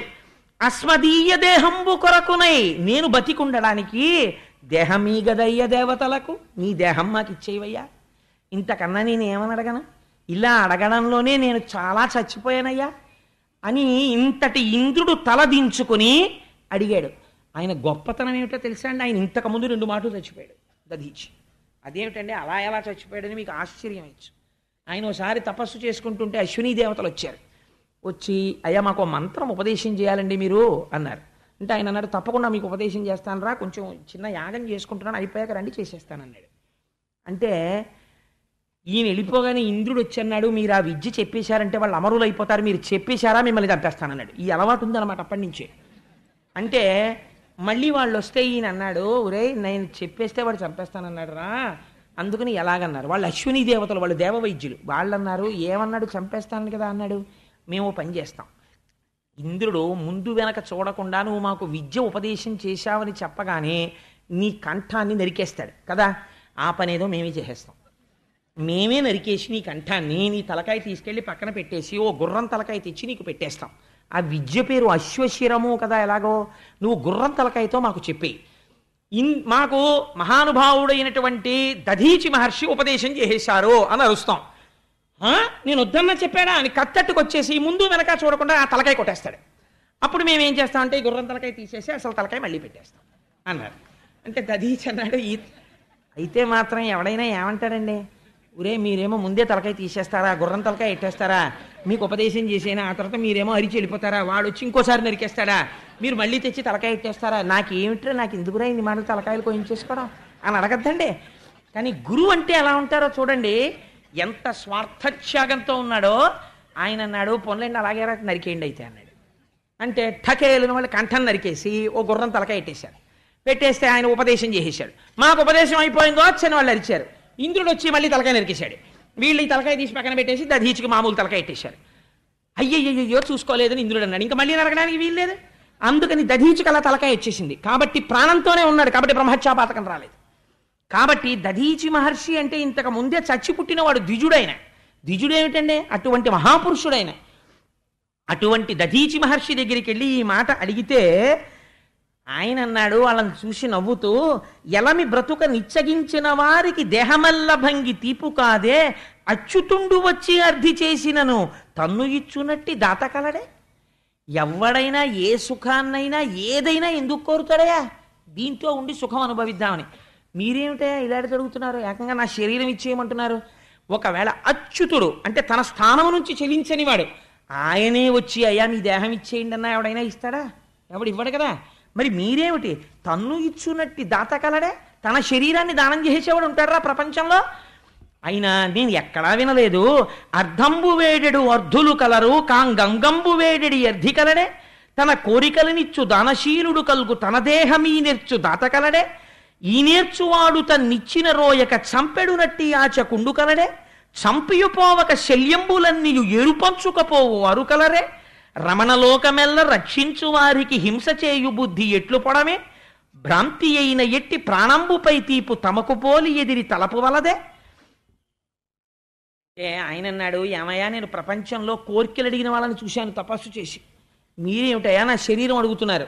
ఒకవేళ ఇచ్చేసాను అనుకోండి, పోనీ నా శరీరాన్ని ఏమైనా తీసుకెళ్ళి దాన్ని ఏమైనా గౌరవం చేస్తారా? కోశవతల పారేస్తానంటున్నారు. పోనీ కోసేసి ఏమైనా వదిలేస్తారా? ఎముకలన్నీ ఏరేస్తానంటున్నారు అందులోంచి. అంటే మిగిలిన తోలు తిత్తి కిందకు వదిలేస్తారనమాట. అవి మూట కట్టుకుని వెళ్ళిపోతారా? దాంట్లోంచి ఆయుధం చేస్తారా? ఇంత సత్వగుణ సంపన్నమైనటువంటి నా శరీరంలో ఉన్నటువంటి ఎముకల్ని హింస చేయడానికి వాడుకుంటారా? ఇలా అడగడానికి మీకు సిగ్గు లేదా?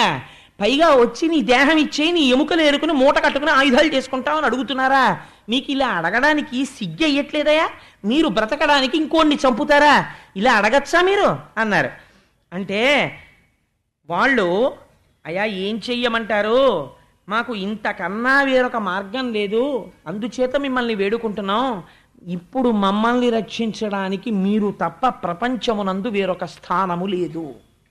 ఆయన అన్నాడు ఒక నవ్వు నవ్వి, ఏదో పరిహాసం పిల్లలు కదా, ఏదో చేతిలో చాక్లెట్ పెట్టుకుని తాతగారు చాక్లెట్ ఇవ్వాలంటే నేను ఇవ్వనన్న తాతగారులా అన్నాను. కానీ శరీరం నేనా? ఆత్మ నేను, శరీరం నేను కాదు కదా. ఈ జ్ఞానమునందు నిలబడిన వాడు దధీచి అంటే. కాబట్టి మీకు శరీరం కదా కావాలి, తీసుకోండి. ఎప్పుడో పడిపోయి పంచభూతాల్లో కలిసిపోయే బదులు 10 మందికి పనికొస్తే మంచిదే కదురా అని చెప్పి యోగ విద్యతో తనలో ఉన్నటువంటి ప్రాణవాయువుని పైకి లేపి అనంతంలో కలిపేసి శరీరాన్ని కింద పడగొట్టేశాడు. పడగొట్టేస్తే వీళ్ళందరూ కూడా అవన్నీ తీసుకుని ఆ శరీరాన్ని కోసి అందులో ఎముకలు తీసుకుని విశ్వకర్మకిచ్చి అందులోంచి 100 అంచులు కలిగినటువంటి వజ్రాయుధాన్ని చెక్కాడు విశ్వకర్మ. ఈలోగా ఆయన పెద్ద తాత్సారం చేసి ఇవన్నీ ఎంతసేపు పట్టాయి? ఓ 10-15 నిమిషాల్లో అయిపోయింది ఈ పని అంతా. ఈలోగా ఆయన లోకాలన్నింటినీ కూడా గడగడలాడించేస్తున్నాడు వృత్రాసురుడు. గబగబా వెంటనే ఈ వజ్రాయుధాన్ని చేతిలో పట్టుకుని ఆ ఐరావతాన్నికి తన సైన్యాన్నంతటినీ తీసుకుని, మీరు విన్నారు కదా, నాకు వెనకాతల శ్రీమన్నారాయణుడి యొక్క వచనం ఉంది, మీరేం బెంగ పెట్టుకోకండి అని గబగబా పట్టుకుని వీళ్ళందరినీ తీసుకుని యుద్ధభూమికి వెళ్ళాడు. యుద్ధభూమికి వెళ్ళి ఆ వృత్రాసురుడితో గొప్ప యుద్ధం జరుగుతోంది. యుద్ధం జరుగుతుంటే ఆయన ఒక ఆశ్చర్యకరమైన పని చేశాడు. ఆయన అన్నాడు, ఇంద్రుడంటే నువ్వేనేమిట్రా? నేను ఎప్పటి నుంచో చూస్తున్నాను. నా శూలంతో నిన్ను చంపేసి పిశాచాలకు పట్టుకెళ్ళి ఆహారంగా పెడతాను. నువ్వేనా నా అన్న విశ్వరూపుణ్ణి చంపినవాడివి? కాబట్టి నా ప్రతిజ్ఞ, నిన్ను చంపేస్తాను. నువ్వేం చేసి వచ్చావో కూడా నాకు తెలుసు, ఎందుకంటే నేను ఈ విశ్వం అంతా నిండిపోయి నువ్వు చూస్తూనే ఉన్నా నువ్వేం చేస్తున్నావో. నువ్వు శ్రీమన్నారాయణ దర్శనం చేసుకుని దధీచి ఎముకలు పట్టుకుని దాంతో వజ్రాయుధం చేయించుకుని నా దగ్గరికి వచ్చి చచ్చిపోతాను, లేదా నేను నిన్ను చంపేస్తాను. ఒకటి మాత్రం నిజం, నేనే నీ చేతిలో చచ్చిపోతాను. ఎందుకు చచ్చిపోతానో తెలుసా? నీకు శ్రీమన్నారాయణుడి యొక్క అండ ఉంది. ఆ స్వామి నీతో ఒక మాట చెప్పారు, ఈ వజ్రాయుధానికి వాడు చచ్చిపోతాడని చెప్పారు. ఆయన లోకమునకు పాలకుడు, ఆయన నియంత, సృష్టికర్త, స్థితికర్త, ప్రళయకర్త, మహానుభావుడు. ఆయన తానై అంతటా వ్యాపించినవాడు, ఆయన వాక్కుకి తిరుగులేదు అని ఆయన అన్నాడండి వృత్రాసురుడు. అరయగ భక్తపాలనములైన భవచ్చరితంబు ఆత్మ సంస్మరణము చేయు వాక్కు నిన్ను సన్నిధి చేయు శరీరము ఎల్ల కింకర ప్రవృత్తి చేయమది కాంక్షయనచ్చెద కాని ఎల్లనేనంది ధ్రువోన్నత స్థలము అబ్జజు పట్టము ఇంద్రభోగమున్. నేను కోరుకుంటున్నది ఏమిటో తెలుసా? నీ వజ్రాయుధంతో నేను చచ్చిపోతాను. నేను చచ్చిపోతానని నాకు భయం లేదు. నాకు ఎప్పటికైనా భగవంతుని యొక్క సేవ చేసి భగవద్వాక్యములు చెప్పేటటువంటి వారితోటి కూడిక కావాలి. నా శిరము శ్రీమన్నారాయణుడికి నమస్కరించేదై ఉండాలి. నా శరీరము శ్రీమన్నారాయణుడికి సేవ చెయ్యగలిగినదై ఉండాలి. నా వక్త్రము నిరంతరము ఈశ్వరుడి యొక్క స్మరణ చేయగలిగినదై ఉండాలి. నా మనస్సు ఎంత పరితపిస్తోందో తెలుసా? ఆకలిగొన్న క్రేపులు రయంబున ఈకలరాని పక్షులంబీకుని తల్లికిన్ మరి విదేశగతుండకు భర్త కంజ వ్యాకుల చిత్తయైన జవరాలును తత్తరమందు భంగి ఓ శ్రీకరా పంకజాక్షా నిను చేరెడు నామది కోరెడుంకదే. స్వామి, ఈకలు రానటువంటి పక్షులు ఒళ్ళంతా నున్నగా ఉంటుంది, ఇంకా మాంస వికారంతో ఒక్క ఈక ఉండదు. మీరు ఎప్పుడైనా ఇప్పుడు ఎక్కడ కనపడుతున్నాయి అసలు పక్షిగూళ్ళు? మా చిన్నతనంలో ఏలూరులో చదువుకోవడానికి వెడుతున్నప్పుడు చూస్తుండేవాళ్ళం. అవి ఇలా నోరు బయటకు పెట్టి, ఇంకా కళ్ళు కూడా విడిపడ్డాయో లేదో తెలియదు, ఇలా నోళ్ళు విప్పి ఆ అమ్మ అరుపు వినపడగానే ఇలా కూ కూ కూ కూ కూ కూ అంటూ నోళ్ళు విప్పుతాయి. అమ్మ తీసుకొచ్చిన గింజలు తింటూ ఉంటాయి. అమ్మ అరుపు వినపడగానే అమ్మ కోసం నోరు తెరిచినటువంటి ఈకలు రాని పక్షిలా చాలా కాలం క్రితం విదేశాలకు వెళ్ళిపోయినటువంటి భర్త తిరిగి వస్తే ఆయనతో కలిసి ఉండాలని కోరుకున్నటువంటి మహాపతివ్రతలా నేను శ్రీమన్నారాయణుడి యొక్క పాదములలో చేరిపోవడానికి పరితపిస్తున్నవాణ్ణి. అందుకని తొందరగా నీ వజ్రాయుధం నా మీద ప్రయోగించి నన్ను తుదముట్టించవయా ఇంద్ర అన్నాడు. ఇప్పుడు ఐరావతం మీద వెనక్కి పడిపోయినవాడు ఎవరో తెలుసా అండి? ఇంద్రుడు. ఏమిట్రా, వీడి కోసం నేను వజ్రాయుధం చేయించుకొస్తే వీడు తొందరగా వేసేయి, నేను వెళ్ళిపోతాను నారాయణుడిలో కంటాడు. ఇలా అన్న రాక్షసుడిని నేను చూడలేదు. వీడు పుట్టింది నన్ను చంపడానికి, వీడేమో నన్ను తొందరగా చంపి నేను వెళ్ళిపోతాను నారాయణుడి దగ్గరికి అంటున్నాడు అని ఆయన అన్నాడు. ఒరే, అసలు నిన్ను చూస్తుంటే నాకు నారాయణుడినే చూసినట్టుంది, నీకు నమస్కారం చెయ్యాలనిపిస్తోంది, నువ్వు రాక్షసుడి ఏమిటి, మరి నీకు యుద్ధం ఏమిటిరా అన్నాడు. అంటే ఆయన అన్నాడు, ధర్మం ధర్మమే, నువ్వు మా అన్నయ్యని చంపేశావు, నేను పుట్టింది నిన్ను చంపడానికి, నేను నీ చేతిలో చచ్చిపోతాను సత్యం, చచ్చిపోయే వరకు నిన్ను చంపుతాను, అందుకని యుద్ధం వదిలిపెట్టడం అన్న ప్రసక్తి లేదు, చచ్చిపోయాక నేను వెళ్ళవలసిన దాని గురించి చెప్పాను అంతే, ఏం అలా చూస్తున్నావు అని వాడు ఢామ్మను శూలం తీసి డబేల్న ఆ ఐరావతం తల మీద కొట్టాడు. తల బద్దలైపోయి నెత్తురు కారుతూ ఐరావతం పడిపోయింది. ఆ శూలం తీసి లెంపకాయ కొట్టినట్టు ఇంద్రుడి యొక్క చెంప మీద కొట్టేట. కొట్టేటప్పటికి తల గిర్రం తిరిగి చేతిలో ఉన్న వజ్రాయుధానికి కింద పారేశాడు, అది భూమి మీద పడిపోయింది. ఇప్పుడు వజ్రాయుధం చేతిలో లేదు, శూలం వృత్రాసురుడి చేతిలో ఉంది. చేతిలో ఆయుధం లేదు కాబట్టి ఒక్క పొడుపు పొడి చేసి చంపేయగలడు. వృత్రాసురుడు అన్నాడు ఇంద్రుడి వంక చూసి, శూలం ఇలా పట్టుకుని ఉన్నాడండి, ఇలా అంటే అయిపోయిందంటే ఇంద్రుడి పని అన్నాడు. నాకును సఖ్యము పుణ్యశ్లోకులతో కాని తత్వశూన్యులు సంసారైక విమోహలతోడ కాకుండా ననర్పమయ్య కంజదలాక్ష అని ఆ విరక్తులైన వారితో భగవద్భక్తులతో స్నేహం కదా ఇంతకు ముందు అడిగాడు. ఉరమున కైదువ వదలిన శరణన్నను వైరిజనుల చంపము మది నివ్వెర కొందనేలా కులిశము కరమరుదుకొగా పుచ్చికొనము కాంచితినింద్ర. ఇంద్ర, వెనక్కి తిరిగి వెన్నిచ్చి పారిపోయిన వాణ్ణి, చేతిలో ఆయుధం లేని వాణ్ణి, నిద్రపోతున్న వాణ్ణి, ఇలాంటి శత్రువుని నేను చంపను. కింద పడిపోయింది కదా వజ్రాయుధం, ఆ వజ్రాయుధం తీసుకుని నాతో యుద్ధం చెయ్యి. ఎంతటి ధర్మాత్ముడండి నిజంగా వృత్రాసురుడు. అంటే కింద పడిపోయిన వజ్రాయుధాన్ని అనుమానపడుతూనే, ఎదురుగుండా ఉన్నవాడు రాక్షసుడు, చక్కగా ఆయన దగ్గర ఇలా వంగిన తర్వాత పోటు పొడిచేస్తే, ఇంద్రుడు అనుమానపడుతూనే వంగి భూమి మీద పడిపోయినటువంటి వజ్రాయుధాన్ని చేత్తో పట్టుకున్నాడు. పట్టుకుని ఆ వజ్రాయుధాన్ని తీసి ఆయన మీద ప్రయోగించి ఆయన రెండు చేతులు నరికేశాడు. నరికేస్తే వృత్రాసురుడికి చేతులు లేవు, పెద్ద పెద్ద నెత్తుటి ఏరులు ప్రవహిస్తున్నాయి. అలాగే వాడు అడుగులు వేసుకుంటూ దగ్గరకొచ్చి పెద్ద నోరు తెరిచి అన్నాడు. ఆ గాలికి ఇంద్రుడు యొక్క ఐరావతము అన్నీ కలిసి ఆయన నోట్లో గడిపాయి. గుటుక్కుని మింగేశాడు, కడుపులోకి పోయాడు. ఆ ఇంద్రుడిని కడుపులో పడేసుకుని నెత్తులు కారిపోతున్న చేతులతోటి హాయిగా యుద్ధభూమిలో తిరుగుతున్నాడు ఆ వృత్రాసురుడు. ఈ వృత్రాసురుడి కడుపులోకి వెళ్ళిపోయిన ఇంద్రుడు అదృష్టవశాత్తు ఇతపూర్వం విశ్వరూపుడి దగ్గర నారాయణ కవచం పొందాడు. ఆ నారాయణ కవచ స్మరణము చేత, వైష్ణవీ విద్య చేత ఏ స్థితిని పొందాడంటే వృత్రుడి కడుపులోకి వెళ్ళిపోయినా జీర్ణము కాలేదు. అలా నిలబడ్డాడు, కందడు, భీతికుందడు ప్రకంపనముందడు పెద్ద నిద్దూరంజందడు తత్తరింపడడు విశేషము చెప్పడు వైష్ణవీ జయానంద పరైక విద్యను మనంబున దల్చుచునుండె కాని సంక్రందనుడా నిశాచరుని గర్భములో హరిరక్షితాంగుడై. ఆ వైష్ణవీ విద్య చేత రక్షింపబడుతున్నవాడై నారాయణ కవచాన్ని తలుచుకుంటూ వృత్రాసురుడి కడుపులో ఉండిపోయి వజ్రాయుధం పెట్టి ఆయన కడుపు కత్తిరించి అందులోంచి బయటకు వచ్చాడు. బయటికి వచ్చి ఐరావతం ఎక్కి ఆయన కంఠం దగ్గరికి చేరాడు. చేరి 1 సంవత్సరం పాటు వజ్రాయుధం పెట్టి ఆయన కంఠం చుట్టూ తిరుగుతూ ఆయన కంఠాన్ని కత్తిరించాడు. కత్తిరిస్తే ఉత్తరాయణ దక్షిణాయన పుణ్యకాలాల సంధికాలంలో వృత్రాసురుడి యొక్క శిరస్సు డుళ్ళి కింద పడిపోయింది.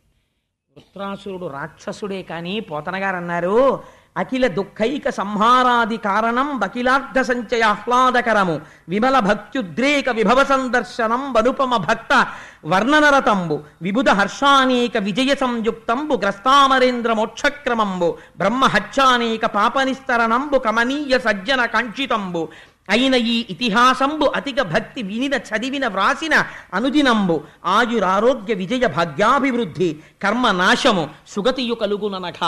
ఎవరికైనా విశేషమైన కష్టాలు బ్రహ్మహత్యాపాతకం వల్ల వచ్చేంత కష్టాలు వస్తే వృత్రాసుర వధలో ఉన్న పద్యాలని వచనాన్ని కూర్చుని ఓ పుస్తకంలో రాస్తే చాలు వాళ్ళ కష్టాలు పోతాయి, చెబితే చాలు పోతాయి. ఎంతటి మహాపాపం తరుముకొస్తున్నా వృత్రాసుర వధ వింటే చాలు పోతాయి. అంటే ఇదంతా విని పరీక్షిత్ ఒక ప్రశ్న అడిగాడు, నువ్వు ఇప్పటి వరకు నాకు ఎన్నో విషయాలు చెప్పావు, కానీ ఇలాంటి రాక్షసుడు గురించి నేను వినలేదు. ఇదేమీ ఆశ్చర్యమయ్యా, నన్ను తొందరగా చంపే నేను శ్రీమన్నారాయణుల్లోకి వెళ్ళిపోతాను, నన్ను తొందరగా చంపే అన్న రాక్షసుడిని నేను చూడలేదు. ఈ వృత్రాసురుడికి ఇంత మహిత భక్తి ఎలా కలిగింది, ఇంత జ్ఞానం ఎలా కలిగింది నాకు చెప్పు, నా మనస్సు ఆతృత పడిపోతోంది అన్నాడు. అంటే మహానుభావుడు శుకుడు ఆనాడు చెప్పాడు, పూర్వకాలంలో చిత్రకేతు అనబడేటటువంటి ఒక మహారాజు గారు ఉండేవారు. ఆయనకి ఒకరు కాదు అనేక మంది భార్యలు. ఇంతమంది భార్యలతో కూడినటువంటి చిత్రకేతు ఎంతో సంతోషంగా రాజ్య పరిపాలన చేస్తున్నాడు. కానీ నిరంతరము మనస్సులో ఒక్కటే శోకము. ఏమిటా శోకము అంటే సంతానం లేదు. ఇలా ఉండగా ఒకనాడు ఆయన పెద్ద భార్య పేరు కృతజ్యుతి, శూరసేనమనబడేటటువంటి దేశాన్ని పరిపాలిస్తుండేవాడు. ఒక రోజున అంగిరస మహర్షి వచ్చారు. వస్తే అంగిరస మహర్షిని తీసుకొచ్చాడు, కూర్చోపెట్టాడు, స్వాగతం పలికాడు, అర్ఘ్యపాద్యాదులు ఇచ్చాడు, తాను చేయవలసిన నియమపాలనమంతా చేశాడు. చేస్తే అంగిరస మహర్షి అన్నారు, ఇంతమంది భార్యలున్నారు, ఇంత ఐశ్వర్యం ఉంది, ఇంత సామ్రాజ్యం ఉంది, నువ్వు దేని గురించి బెంగ పెట్టుకున్నావు, నీ ముఖంలో కాంతి లేదు అన్నారు. ఆయన అన్నాడు, మహానుభావ నా నోరు విప్పి చెప్పుకోవాలా, మీరు త్రికాలజ్ఞులు, మీరు సర్వము తెలుసుకోగలరు, నాకున్న ఖేదమేమో మీకు తెలుసు అన్నాడు. అంటే అంగిరస మహర్షి అన్నారు, నాకు అర్థమైంది, నీకు పిల్లలు లేరు అందుకు కదా బాధపడుతున్నావు, నీ చేత పుత్రకామేష్టి చేయిస్తాను, నీకు బిడ్డలు కలుగుతారన్నారు. అని పుత్రకామేష్టి చేయిస్తే అందులోంచి మిగిలినటువంటి యజ్ఞ చెరువు, నేను తరచు చెప్తుంటాను, చెరువు అంటే గబుక్కుని జలాశయం అనుకునేరు, చెరువు అంటే ఆ హవిస్సుని వేసేటటువంటి పాత్ర, అందులో పిండి ముద్దలా చేస్తారు, అది అంతా ఎప్పుడు చేయకూడదు, అందులో మిగిలినటువంటిది మహాప్రసాదం అవుతుంది. ఆ యజ్ఞశేషము హవిస్సు పాత్రలో మిగిలిపోయిన హవిస్సుని అంగిరసుడు అన్నాడు, నీ పెద్ద భార్య చేత తినిపించు, తినిపిస్తే నీకు యోగ్యుడైన కుమారుడు కలుగుతాడు. కానీ ఈ ఆఖ్యానములన్నీ ఎందుకింత శక్తివంతములైపోయాయో తెలుసా అండి, గురువుల అనుగ్రహం గురించి మాట్లాడతాయి. ఆయన అన్నాడు, నీకు కొడుకు కలుగుతాడు, వాడి వలన సుఖదుఖములు పొందుతావు. ఎంత గొప్ప ఆశీర్వచనం చేశాడో తెలిసాడు చూడండి. పోను చాలా సంతోషపడిపోతావా అంటే గొడవ వదిలిపోను, చాలా ఏడుస్తావా అన్నా గొడవ వదిలిపోను, అలాగా అనలేదు ఇలాగా అనలేదు, సుఖదుఖములు పొందుతావు అన్నాడు. అంటే రాజు అనుకున్నాడు, పోన్లేదు కొడుకు పుట్టాడు అంత సంతోషం, ఈ మాట అన్నాడు కదా అనుకున్నాడు, వెళ్ళిపోయాడు అంగిరసుడు. ఈ పాత్ర తీసుకెళ్ళి, ఆ ప్రసాదం తీసుకెళ్ళి పెద్ద భార్య అయినటువంటి కృతజ్యుతికి ఇచ్చాడు. ఆవిడ దాన్ని స్వీకరించింది, గర్భాన్ని ధరించింది, ఒక పిల్లవాడు జన్మించాడు. ఇంకా రాజు పరవశించిపోయాడు, అద్భుతముల బంగారములు దానం చేశాడు. అది ఆశ్చర్యం, పర్వతరాసులంతంత బంగారం దానం చేశాడు కొడుకు పుట్టాడని. ఎంతో సంతోషంగా ఉంది రాజ్యం అంతా. ఒకరోజు రాత్రి పెద్ద భార్య కుమారుణ్ణి పెట్టుకుని నిద్రపోతోంది. మిగిలిన భార్యలందరికీ కోపం వచ్చింది, మనకిన్న అందరికీ పిల్లలు లేరు కాబట్టి అందరితోనూ ఓలాగే ఉన్నాడు, ఇప్పుడు వాడు పుట్టాడు కాబట్టి ప్రతిరోజు కృతజ్యుతి మందిరానికే వెడుతున్నాడు, ఆవిడ్ని ఆదరిస్తున్నాడు, ఇప్పుడు ఆవిడికి ఆదరణ పోవాలంటే ఆ పిల్లాన్ని చంపేయాలి. అని వీళ్ళందరూ కలిసి ఆ పిల్లవాడికి మెల్లిగా విషాహారాన్ని పెట్టేశారు. పెట్టేస్తే మరునాడు ఉదయం తెల్లవారి లేచి చూసేసరికి పిల్లవాడు నల్లగా అయిపోయి మరణించాడు. ఆ చూసినటువంటి దాది పెద్ద కేకలు వేసి విరుచుకు పడిపోయింది. వెంటనే అంతఃపురంలో వాళ్ళందరూ వచ్చారు. ఇంకా ప్రభువు యొక్క బాధ ఎలా ఉంటుందో మీరు ఆలోచించండి. ఆ పిల్లవాడి యొక్క పాదముల దగ్గర కూర్చుని నేను ప్రభువునన్న విషయాన్ని కూడా మర్చిపోయి గుండెలు బాదుకుని ఏడుస్తున్నాడు. ఏడుస్తుంటే అంగిరస మహర్షి బ్రహ్మలోకం నుంచి నారదుడితో కలిసి వచ్చారు. ఎందుకు అలా కలిసి వస్తారు అంటే మీరు ఒక విషయం గమనించాలి. ఇక్కడ ఎలాంటి వాళ్ళతో అలాంటి వాళ్ళు పక్కన చేరుతారు. Birds of same feather flock together. అంతేకాని అంగిరస మహర్షి వచ్చేటప్పుడు రావణాసురుడితో కలిసి రారు కదా. ఆయన వచ్చేటప్పుడు ఆయనతో సమానమైన వారితో ఉంటుంది స్నేహం. అందుకని నారద మహర్షితో కలిసి వచ్చారు. అందుకని ఆ నారద మహర్షితో కలిసి వస్తే రాజు ఏడుస్తున్నాడు. ఎంత ఏడుపుని పొందాడో తెలుసా అండి. ఎవరి వలన కొడుకు పుట్టాడో ఆ అంగిరస మహర్షిని మరిచిపోయి వచ్చిన వాళ్ళు ఎవరో అనుకుంటున్నారు.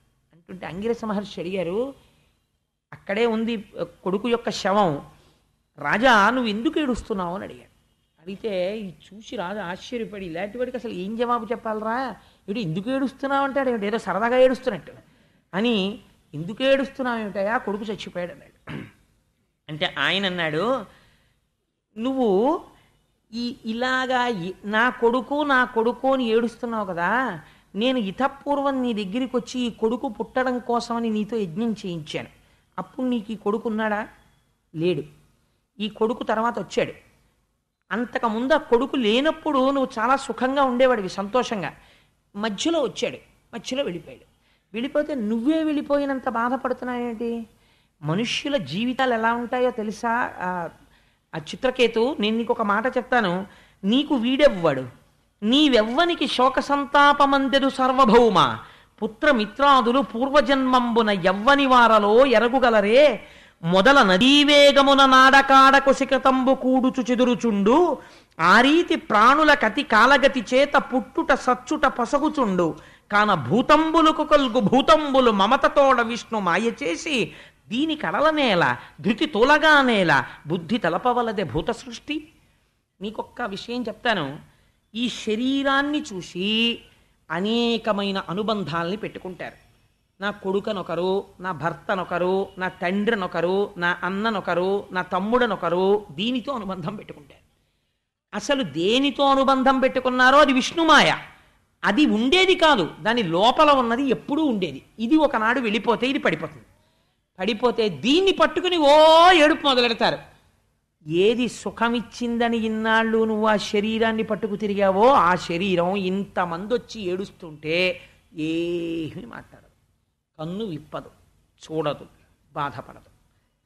ఇలా నదీ ప్రవాహం జరుగుతున్నప్పుడు ఇసుక రేణువులు ఒకదానితో ఒకటి కలిసి గుట్టగా ఏర్పడి మళ్ళీ వరద వచ్చినప్పుడు ఇసుక కొట్టుకుపోతున్నట్టు ఎన్ని కోట్ల జన్మల నుంచి ఈ అజ్ఞానంతో ఇలా ఎన్ని లోకాల్లో ఎంతమంది తల్లిదండ్రులకి ఎక్కడెక్కడ పిల్లలుగా పుట్టారో ఇప్పుడు నీకోసారి వాడు కొడుగ్గా వచ్చాడు. అయినా నువ్వు ఇన్ని మాటలు చెప్తున్నావు కదా రాజా, అసలు ఉండవలసిన అనుబంధం ఈశ్వరుడితో ఒక్కడితోటే. అది లేక నీ కొడుకుతో నువ్వు పిల్లల్లేరన్న భ్రాంతితో ఉండిపోయి జ్ఞానం కలగట్లేదని సుఖదుఖ కారణమైన కొడుకుని నీకు ఇచ్చాను. ఇప్పుడు చూసావా, వాడే సుఖం ఇచ్చాడు, వాడే దుఃఖం ఇచ్చాడు. కారణం ఏమిటి? మాయయందు నీకున్నటువంటి తగులుకునే స్వభావం, దానివల్ల నువ్వు సుఖదుఖములను పొందుతున్నావు అని నారదుడు అన్నాడు. నా కొడుకు పోయాడు అంటున్నావు కదా, నీ కొడుకుని బ్రతికిస్తాను, వరం ఇస్తాను, వాడు అంగీకరిస్తాడేమో నువ్వు చూద్దు కానివి వాడిని మాట్లాడిస్తాను చూడు. మనుష్యులు ఎంత అమాయకంగా కొట్టుకుపోతారో చూపించడానికి నేను నిన్ను అడ్డు పెట్టి లోకమునకు ఒక బోధ చెయ్యదలుచుకున్నాను అని నారదుడు తన తపశ్శక్తితో ఆ వెళ్ళిపోయిన జీవుణ్ణి పిలిచాడు. నువ్వు వెళ్ళిపోవడం చేత నీకు ఈ శరీరమునకు తల్లిని తండ్రిని అనుకున్న వాళ్ళు ఖేదం పొందుతున్నారు. కాబట్టి ఓ జీవుడా, నువ్వు ఈ శరీరమునందు ప్రవేశించి నీవు కోరుకుంటే దీర్ఘాయుర్దాయముతో సింహాసనాన్ని అధిష్ఠించి నీవు కోరుకుంటే మీ తల్లిదండ్రులకు ఆనందమును కలిగించు. అంటే నారదుడి మాట అంటే మాటలు కాదు కదండి. వెళ్ళిపోతున్న జీవుడు వెనక్కి వచ్చాడు. వచ్చి మళ్ళీ ఆ శరీరంలోకి ప్రవేశించగానే కాళ్ళు చేతులు కదిలే, కళ్ళు తెరుచుకున్నాడు. వాడు మాట్లాడడం మొదలెట్టాడు. ఎవరిని చూసి? ఈ చనిపోవడం అన్న క్రియ జరగక ఒక గంట ముందు బాబు అని ఇలా అనేటప్పటికీ నాన్నగారండి అని వచ్చి కౌగులించుకున్న పిల్లాడు ఇప్పుడు తండ్రి వంక ఇలా చూసి భ్రుకుటి ముడి వేసి అన్నాడు, కర్మవశమున యందు సుఖంబు లేక దేవ తిర్యక్ నృయోనుల తిరుగు నాకు వెలయ ఏ జన్మముందునో వీరు తల్లిదండ్రులైన వారు చెప్పవే నాకు తాపసేంద్ర అన్నాడు. నేను ఈ శరీరం వదిలిపెట్టి వెళ్ళిపోయాను. ఈ శరీరానికి వాళ్ళు తల్లిదండ్రులు. అంగడిలో బంగారం అమ్మేవాడు బంగారం దగ్గర పెట్టుకుని ఒకడికి అమ్మేస్తాడు. వాడు ఆ బంగారం పుచ్చుకొని ఉంగరం చేయించుకుంటాడు. వాడికి దరిద్రం వచ్చింది, ఆ ఉంగరాన్ని పట్టుకెళ్ళి ఇంకోటికి అమ్మేస్తాడు. వాడు ఆ ఉంగరం వాడు పెట్టుకుంటాడు. కొన్నాళ్ళు పోయిన తర్వాత ఉంగరం మార్చి చెవికి దుద్దు చేయిస్తాడు వాళ్ళ ఆవిడికి. కొన్నాళ్ళు పోయిన తర్వాత ఇంకొంచెం బంగారం కొని ఇందులో కలిపి కూతురికి వడ్డాణం చేయిస్తాడు. ఈ బంగారం ఎంతమందిగా మారింది. నేను ఇప్పటికీ బయటికి వెళ్ళిన తర్వాత నాకు తెలిసింది, నా కర్మ వల్ల ఇన్ని కోట్ల మంది తల్లిదండ్రులకి నేను కొడుగ్గా పుట్టానో ఇప్పటికీ. వాళ్ళల్లో వీడోడు తాపసి. నన్ను వచ్చి తల్లిదండ్రుల్ని సుఖపెట్టమన్నావు కదా, ఎంతమంది తల్లిదండ్రుల్ని ఇలా వెనక్కెడుతూ నేను సుఖపెట్టాను చెప్పు నాకన్నాడు. ఈ మాట విని చిత్రకేతు వెనక్కి పడిపోయాడు. అవ్వా అవ్వా అవ్వా నా కొడుకు అనుకున్నాను, ఇదా వీడు మాట్లాడడం. బాంధవ జ్ఞాతి సుతులను పగతురాత్మ పరుల దాసీన మధ్యస్థ వర్గములను సరవి కనుచుందు ఒక్కొక్క జన్మమునను ఎరయ ప్రాణికి ఒకవాది నిజము కలదే. ఎంత గొప్ప మాట అడిగాడో చూడండి. ఎంత దిక్కుమాలిన అనుబంధాలంటే, ఈ శరీరంతో ఉన్నప్పుడు దీనికి చాలా మందితో అనుబంధం. ఇది ఒకరికి భర్త, ఇది ఒకరికి తండ్రి, ఇది ఒకరికి కొడుకు, ఇది ఒకరికి అన్న, ఇది ఒకరికి తమ్ముడు, ఇది ఒకరికి గురువు. ఇన్ని అనుబంధాలు దీనికి. ఇది వదిలిపెట్టేగానే చిత్రం ఏమిటంటే వదిలింది ఒకటే, ఇన్ని ఎగిరిపోయాయి. నేను చూశానండి ఒక ఆవిడ్ని, ఇంకొక గంటలో చచ్చిపోతుందనగా కూతురుతో మాట్లాడాలని బెంగ పెట్టుకుపోయింది ఆవిడ. ఫోన్ చేసి ఒక్కసారి దాన్ని పిలిపించండి రా, నేను వెళ్ళిపోతున్నాను రా, నాకు తెలిసిపోతోందండి ఆవిడ. ఫోన్ చేస్తే హైదరాబాద్ నుంచి ఆ కూతురంది, నా కూతురికి జ్వరంగా ఉంది, నేను ఇప్పుడు రావడం కుదరదు, అమ్మ అలాగే అంటుంటుంది అంది ఆవిడ. అని అన్న గంటకి ఆ కూతుర్నే తలుచుకుని దాన్ని చూడాలనుందంటూ కొంతసేపు అయిపోయిన తర్వాత టెలిఫోన్లో ఈ మాటని కొడుకు మార్చి నచ్చ చెప్పాడమ్మా, దాని కూతురికి బాగోలేదుటమ్మా, అలా నువ్వు దాన్ని ఇబ్బంది పెట్టేస్తే అలాగా, వస్తుందిలేమ్మా 2 రోజుల్లో వచ్చేస్తానంది, ఇవాళ కాదు కానీ రేపు గౌతమి ఎక్కేస్తానందమ్మా అని అబద్ధం చెప్పాడు. అది వచ్చే వరకు ఉంటానరా అని బెంగెట్టుకుని ఏం తెలిసిపోయిందో ఏడిచి కళ్ళమ్మ నీళ్ళెట్టుకుని తుడుచుకుని వెధవ పిల్లల్ని కన్నాను, ఎందుకురా చచ్చిపోయే ముందు చూద్దామంటే రాలేదురా అంది ఆవిడ.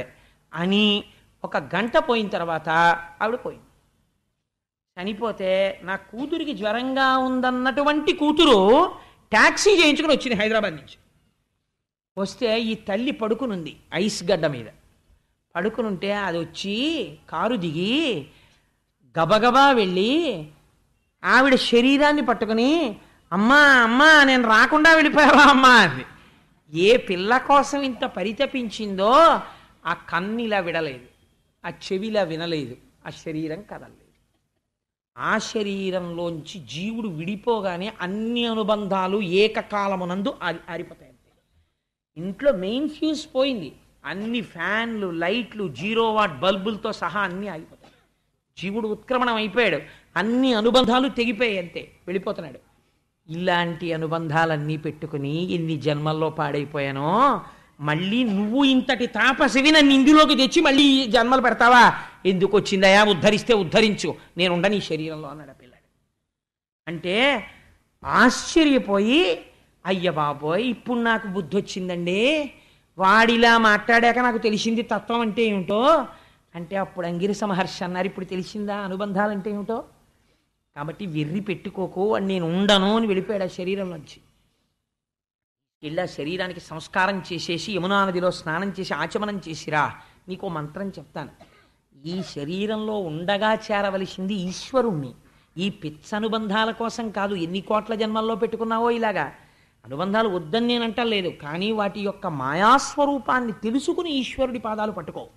అందుకని చేతికి నూనె రాసుకుని పనసకాయ కొట్టు, ఇబ్బంది ఉండదు, అంటుకోదు. చేతి నూనె రాసుకోకుండా పనసకాయ కొడితే జిగురు చేతికి అంటుకుంటుంది. అందుకని జ్ఞానంతో ఉండి వైరాగ్యంతో ఉండి సంసారంలో ఉండి ఏమీ సమస్య ఉండదు. అందుచేత నేను నీకు ఉపదేశం చేస్తాను. నీకు ఈ ఉపదేశం చేత నువ్వు 7 రాత్రులు ఈ మంత్రం జపిస్తే నీకు సంకర్షణ దర్శనం అవుతుందన్నారు. సంకర్షణుడు అంటే సాక్షాత్తు బలరామావతారంగా వచ్చిన అనంతుడు, ఆదిశేషుడు. శ్రీమన్నారాయణమూర్తి పాదములు పెట్టుకునేటటువంటి పాదపీఠి కింద ఉంటాడు ఆయన, పడగలు చుట్టుకుని. ఆ ఆదిశేషుడి దర్శనం అవుతుంది. నా మాట నమ్మావు, సుఖ దుఃఖములు ఇచ్చే కొడుకు పుట్టాడు. నా మాట నమ్మావు, జీవుల యొక్క తత్వం ఏమిటో నిరూపించి చూపించాను. నా మాట నమ్ము, ఈశ్వరుణ్ణి చేరుకుంటావు. 7 రాత్రులు 7 పగళ్ళు జపం చెయ్యి. ఎవరైనా చేయవలసింది 7 రాత్రులు 7 పగళ్ళే. అంటే ఆయన నమ్మి చిత్రకేతువు 7 రాత్రులు 7 పగళ్ళు జపం చేశాడు. జపం చేస్తే ఆయనకి ఆ శ్రీమన్నారాయణుడు పాదం పెట్టుకునేటటువంటి పాదపీఠి అయినటువంటి ఆదిశేషుడు దర్శనమిచ్చాడు. ఎంత అదృష్టమో చూడండి.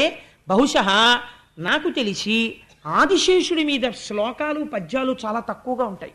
ఆ పద్యం చదువుకున్నా, పద్యం విన్నా అది విశేష ఫలితాన్ని ఇస్తుంది, సంతానాన్ని కాపాడుతుంది. ఆ పద్యం తారాహార పటీరధవళ దేహమువాని రమణీయ నీలాంబరంబువాని మణికిరీట స్ఫురన్మస్తకంబులవాని కంకణకేయూరకరమువాని గర్భురమయదీప్త కటిసూత్రములవాని తరళ యజ్ఞోపవీతములవాని అతి సుప్రసన్న వక్త్రాంబుజంబులవాని తరుణ వివృత్త నేత్రములవాని సిద్ధమండలంబు సేవింప పుణ్యప్రసిద్ధి వెలసినట్టి సచ్చరిత్రు పద్మలోచననకు పాదపీఠంబైన ఘనుని పన్నగేంద్రుగాంచనతడు.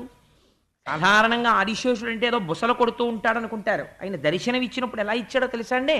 మెడ నిండా హారాలు వేసుకుని తెల్లటి స్వరూపంతో శ్వేతనాగుగా దర్శనమిచ్చాడు.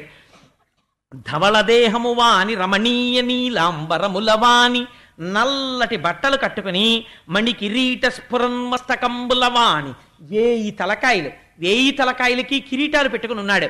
గుండ్రటి ముఖాలు, ముఖం ప్రసన్నంగా చాలా కరుణరసాన్ని ఒలుకుతూ ఉంది. ఆయన చక్కగా నవ్వుతున్నవాడై ఉన్నాడు. తరళ యజ్ఞోపవీతములవాని మిరిసిపోతున్న యజ్ఞోపవీతం వేసుకున్నాడు. సిద్ధమండలంబు సేవింప పుణ్యప్రసిద్ధి వెలసినట్టి చుట్టూ సిద్ధుల యొక్క గణములు నిలబడి స్తోత్రం చేస్తున్నారు. అటువంటి వాడిని చూసి నమస్కారం చేసి, నా అదృష్టమయ్యా, ఈ జన్మలో నీ దర్శనం కలిగిందని స్తోత్రం చేశాడు. చేస్తే ఆయన అన్నాడు, ఉర్వి మొదలైన 7 నొండొకటి కంటే 10 గుణాధికమయ్యుండు దాని అండకోశమందు అజాండము కోటి అయినవియందు అణుమాత్రమగు అనంతాక్షుండతడు. ఇప్పుడు తన స్వరూపం ఏమిటో భాషింపచేశాడు ఆదిశేషుడు. సాధారణంగా మనం ఈ భూమండలం అంతా ఉందనుకోండి, భూమిని అంతటినీ కలిపి ఒక గ్రహం అంటాం. ఇలాంటి గ్రహాలు ఎన్నో చేరితే ఒక బ్రహ్మాండం అంటాం. ఇలాంటి బ్రహ్మాండాలు కొన్ని కోట్ల బ్రహ్మాండాలు ఉంటాయి. ఇన్ని కోట్ల బ్రహ్మాండాలు కూడా ధూళిరేణువుల్లా ఆయన శరీరమును పట్టి ఉంటాయిట. ఇన్ని కోట్ల బ్రహ్మాండములు ధూళిరేణువుల్లా ఆయన శరీరమును పట్టి అంతటా నిండిన వాడెవరో ఆయనని అనంతుడు అని పిలుస్తారు. ఆయన ఏం చెప్పుకున్నాడో తెలుసా అండి స్వామి? నిద్రబోవు వేళ నిరతుడై దేహిత నెట్టి గుణము చేత నింద్రియముల గడచినట్టి సుఖము కనునట్టి బ్రహ్మంబు కడిమి మెరయ నన్నుగా నెరుంగు. నువ్వు గాఢ నిద్రలో ఉన్నప్పుడు నీ ఇంద్రియాలు మనస్సు ఏ పరబ్రహ్మమునందు లయించి ఉండిపోయాయో, ఏమీ తెలియని స్థితిలో నువ్వు ఏ పరబ్రహ్మంతో కలిసి ఉన్నావో ఆ పరబ్రహ్మమే నేనని తెలుసుకో. స్వప్నమందు ఎట్లు సంచారమునరించు మేలు కంచె దృష్టమోలినగు నెరుగు ఉభయమెరుగు నట్టి ఉత్తమ జ్ఞానంబు తత్వమట్టిదైన తలపు నేను. ఇదొక చాలా ఆశ్చర్యకరమైన పద్యం అండి. ఇది దక్షిణామూర్తి స్తోత్రంలో మొట్టమొదటి శ్లోకం ఉంటుంది. విశ్వం అని, ఆ ప్రపంచమంతా మాయాస్వరూపము అని. అటువంటి విశ్వం దర్పణ దృశ్యమాన నగరీ తుల్యం నిజాంతర్గతం అంటారు శంకరాచార్యుల వారు. ఆయన అంటున్నారు, నువ్వు పగటిపూట లేచి ఉన్నప్పుడు ఈ కళ్ళతో చూసినప్పుడు ఈ జగత్తు కనపడుతోంది కాబట్టి ఏమంటున్నావు? ఇది సత్యం అంటున్నావు. జగత్తు సత్యం అని ఎందుకంటున్నావు? ఇంటరాక్షన్ని, అంటే వాళ్లతో ఉన్నటువంటి సమన్వయాన్ని నువ్వు ఈ శరీరంతో అనుభవిస్తున్నావు. లోపల ఇంద్రియాలకి భయం, సుఖం ఇవి కలుగుతున్నాయి. నువ్వు ఈ జగత్తుని చూడడం మానేసి కన్ను మూసేసి నిద్రపోయావు. నిద్రపోయినప్పుడు జగత్తు వచ్చింది స్వప్నంలో. ఆ జగత్తులో నిన్నెవరో తీసుకెళ్లి గుంజ కట్టేసి తాళ్లు పెట్టి కొడుతున్నారు. కొడుతుంటే అప్పుడు అమ్మో నన్ను ఎలా కొట్టేస్తున్నారో, బాబోయ్ ఎలా కొట్టేస్తున్నారో అని చెప్పి నువ్వు నెప్పెట్టేసిందని బాధపడిపోతున్నావు. బాధపడిపోతుంటే తెలివి వచ్చేసింది. తెలివి వచ్చేస్తే ఏమన్నావు? అబ్బాయి అదంది కలండి, నన్ను ఎవరు కట్టాలేదు కొట్టాలేదు అన్నావు. ఇప్పుడేది నిజం అంటున్నావు, మళ్ళీ లోకం నిజం అంటున్నావు. నిద్రలో నువ్వు ఏది సత్యం అన్నావో అది లేదు. నువ్వు నిద్రలో చూసింది జాగృతిలో నిజం కాదంటున్నావు. అబ్బాయి అది అబద్ధం అండి అంటున్నావు. అది అబద్ధమా ఇది అబద్ధమా? రెండు అబద్ధాలా? రెండు అబద్ధాలే. ఎందుకని? బ్రహ్మమునందు కనపడుతున్నాయి. నీటి యందు బుడగ పుట్టినట్టు, ఆ బుడగకి ఆస్తిత్వము లేక నీటిలో కలిసిపోయినట్టు బ్రహ్మమునందే నామరూపములైన మాయ చేత జగత్తుగా పరిణమించింది. ఈ తత్వం అర్థం అవ్వడమే నా దర్శనం కలగడం. అందుకని నువ్వు బ్రహ్మజ్ఞానివయ్యావు. చూడండి, ఎటువంటి వాడికి ఎటువంటి ఉద్ధాన పతనాలు ఉంటాయో చూడండి. ఆయన చేసినటువంటి ఒకే ఒక వరం ఈయన పాలిట శాపం అయి కూర్చుంది. ఆ అనంతుడు ఈయనకు ఒక విమానం ఇచ్చాడు. ఇచ్చి నువ్వు ఈ విమానంలో ఎక్కడికైనా విహరించన్నాడు. వెంటనే ఆయన తిరిగి సిద్ధగణాలతో వెళ్ళిపోతుంటే స్తోత్రం చేసి ఆ విమానం ఎక్కి అన్ని బ్రహ్మాండాలు తిరుగుతూ యక్షకాంతలతో హరికథల్ని నాటకాలుగా పాటలుగా ప్రదర్శనలు చేయిస్తుండేవాడు. కానీ లోపల పరమభక్తి తత్పరుడై ఉండేవాడు. ఉండగా ఒకనాడు ఆ విమానం ఎక్కి కైలాస పర్వతానికి వెళ్ళాడు. కైలాస పర్వతం అంటే నిజంగా ఎలా ఉంటుందో పోతన గారు వర్ణించాలండి. ఏమి వర్ణించాడండి మహానుభావుడు. ఆ పరమశివుడు కూర్చునున్న చోటుట తన నిజ రూపమింతయునుంకి తెలియక వాదంబుచే షడివేదరవము కరుణావలోక నాకాంక్షితులయ్యున్న బ్రహ్మాది సనక ప్రణుతిరవము సార శివానంద సల్లాపములు నొప్ప ప్రమద గణాలి యార్భటరవంబు అమరు మృదంగాది ఢమఢమధ్వనితోడి వటు భృంగినాట్య విస్ఫారరవము మానుగా చామరులు వీచు మాతృకాది కామినీ జనమహిత కంకణ రవంబు మిండు చలగంగ కన్నుల పండువయ్యే కొండ రాచూలిపెనిమిటి నిండుకొల్వు. పరమశివుడు అందరూ కొండ రాచూలిపెనిమిటి నిండుకొల్వు. ఆ పార్వతీదేవి యొక్క పతి అయినటువంటి పరమశివుడు ఇలా కూర్చునుంటేట సభలో 4 వేదాలు పురుష రూపాన్ని పొంది వాదించుకుంటున్నాయిట. పరబ్రహ్మతత్వం అంటే ఇలా ఉంటుందంటున్నారు కదా, ఇదే కదా అంటే కాదు ఇలా అని వేదాలు వాదించుకుంటున్నాయిట అర్థం చేసుకోలేక. చతుర్ముఖ బ్రహ్మగారు సనక సనందాది మహర్షులు అంజలి ఘటించి పరమశివాని అనుగ్రహం మా యందు ప్రసరించి జ్ఞానం ఇమ్మమని అడుగుతున్నారట. ఇట్లా పార్వతీ పరమేశ్వరుల్ని చూసి ప్రొంగిపోయిన హృదయంతో భృంగి నాట్యం చేస్తున్నట్ట. భృంగిచ్చా నటనోత్కట కరిమదగ్రాహీ స్ఫురన్మాధవ లాదోనాదయుతో మహాసితవపు పంచేషు బాణాతృత సత్పక్షస్సు మనోవనేషు నపున సాక్షాన్మదీయే మనోరాజీవే భ్రమరాధిపో విహరతాం శ్రీశైలవాసీ విభు అంటారు శంకర భగవత్పాదులు శివానందలహరిలో. అలా భృంగి నాట్యం చేస్తున్నాడు. 7 మాతృకలు పార్వతీ పరమేశ్వరుల పక్కన నిలబడి వింజామరలు వీస్తుంటే వాళ్ళ చేతులకున్న కంకణముల ధ్వని వినపడుతోంది. అంత పరమ పవిత్రమైనటువంటి సభలోకి ఈ చిత్రకేతువు తన విమానంలోంచి కిందికి దిగాడు. పార్వతీదేవిని ఎడమ తొడ మీద కూర్చోపెట్టుకుని చేతితో గాఢాలింగనం చేసుకుని ఉన్నాడు పరమశివుడు. ఇది చూసి అమ్మవారు వినేటట్టుగా పెద్ద ధ్వనితో పక పక పక పక నవ్వాడు. నవ్వేసరికి ఆశ్చర్యపోయి అందరూ ఒక్కసారి అటు తిరిగి చూశారు. మహానుభావుడు ధౌమ్యుడు విరాట పర్వంలో చెప్తాడు, సాధారణంగా ఉద్యోగికి అధికారికి నిష్కారణంగా దెబ్బలాట ఎందుకు వస్తుందో తెలుసా?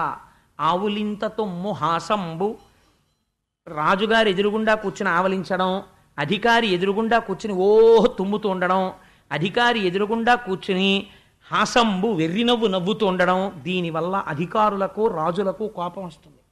విష్ణువాంశ ముందు కూర్చున్నంత గౌరవంగా వారి ముందు కూర్చుని ఎంతసేపు పనో అంతసేపు కూర్చుని అయ్యా నేను బయలుదేరచ్చా అని అనుమతి తీసుకుని వెళ్ళిపో తప్ప నువ్వు రాజు విష్ణువాంశ సింహాసనంలో కూర్చుని ఉండగా మాత్రం వారి యందు నువ్వు ఆ గౌరవం ఇచ్చి బ్రతకాలి. లేకపోతే నువ్వు ఎన్ని పురాణాలు చెప్పినా ఎన్ని పురాణాలు చదువుకున్నా ఒకటే. నీ అధికారి ముందు నువ్వు వెళ్ళి నిలబడినప్పుడు విష్ణువాంశని దర్శనం చెయ్యాలి నువ్వు. అందుచేత పెద్ద నవ్వు నవ్వాడు. పెద్ద నవ్వు నవ్వితే పార్వతీదేవి చూసింది. చూసి నువ్వెందుకు నవ్వుతున్నావు అంది. అంటే ఆ చిత్రకేతు అన్నాడు, కొమరప్పగాలో ఒక గురుడును గడలేని ధర్మస్వరూపంబు తానయగుచు జడలు ధరించియు సరిలేని తపమున పొడవైన ఈ యోగి పుంగవులును బ్రహ్మవాదులు కొల్వ భాసిల్లు కొల్వులో మిథున రూపంబున మెలతతోడ ప్రాకృతుండును పోలె బద్ధానురాగుడై లాలితుండయ్య నిర్లజ్జతనిటు అకట ప్రకృతి పురుషుడైన ఏకాంతమందు సతులతోడ అలరు కాని ఇట్లు ధర్మసభల ఇంతులతో కూడి పరిఢవింపలేడు భ్రాంతి నొంది అన్నాడు. ఏమీ తెలియని అజ్ఞాని కూడా భార్యని కౌగిలించుకోవాలంటే ఇంట్లోకి వెళ్ళి కౌగిలించుకుంటాడు. అంతేకాని జడలు కట్టుకున్న ఇంతమంది తాపసులున్న సభలో చతుర్ముఖ బ్రహ్మగారు నిలబడ్డ సభలో, సనక సనందనాథులు నిలబడ్డ సభలో సిగ్గు లేకుండా ఆచార్యుడనని, లోకమునకు జ్ఞానమిచ్చేవాణ్ణని, జగద్గురువునని, లోకరక్షకుడు అనిపించుకుని సర్వమంగళప్రదుడు అనిపించుకున్న పరమశివుడు ఎడమ తల మీద భార్యని కూర్చోపెట్టుకుని ఇంతమంది చూస్తుండగా ఎడమ చేత్తో గాఢాలింగనం చేసుకున్నాడా? ఆ మిథున రూపాన్ని చూస్తే నవ్వు రాదు ఏమిటి? ఆయనకి కూడా ఇంత కామవ్యామోహమా అన్నాడు. అంటే పార్వతీదేవంది, భృగు నారద కపిలాదులు నిగమాంతజ్ఞులను యోగ నిర్ణయ నిపుణుల్ త్రిగుణాతీతు మహేశ్వరు నగరెన్నడు వారు ధర్మ నయమెరుగరకో. ఏమిరా ధూర్తుడా! కపిలుడు, భృగువు, నారదుడు, కపిల మహర్షి, చతుర్ముఖ బ్రహ్మ, సనక సనందనాదులు ఇటువంటి వారిలా నమస్కరిస్తూ నిలబడతారు. ఎవరి పాదముల కంటుకున్నటువంటి ధూళి మస్తకం మీద పడితే జ్ఞానము కటాక్షింపబడుతుందని కోరుకుంటారో, ఎవరి పాదము ఇలా కదిలితే మంగళతోరణమై నీ ఇంటికి పట్టుకుంటుందో, ఎవడు అనుగ్రహిస్తే నీ ఇంట శుభకార్యాలు జరుగుతాయో, ఎవడు లోపల ఉండడం వల్ల నువ్వు శివమై 10 మంది చేత నమస్కరింపబడుతున్నావో, ఏ శివము లోపల నుంచి విడితే నువ్వు శవమైపోతావో, ఏ మహానుభావుడు లోకములంతటినీ రక్ష చేస్తున్నాడో, ఎవడు తాను మహాత్యాగి జ్ఞానిగా నిలబడ్డాడో, ఎవడు గంగాధరుడో, ఎవడు త్రినేత్రుడో, ఎవడు త్రయంబకుడో, ఎవడు పార్వతీపతియో, ఎవడు స్కందుడికి తండ్రో, ఎవడు సమస్త విఘ్నములను కల్పించగలిగినటువంటి గణములకు అధిపతి అయిన విఘ్నేశ్వరుడికి పితృత్వమును వహించాడో, ప్రమథగణములకు ఆధిపత్యమును పొందాడో, మహాజ్ఞానియో, అటువంటి పరమశివుణ్ణి తోలడానికి నీకున్న గొప్పతనం ఏ పాటిదిరా?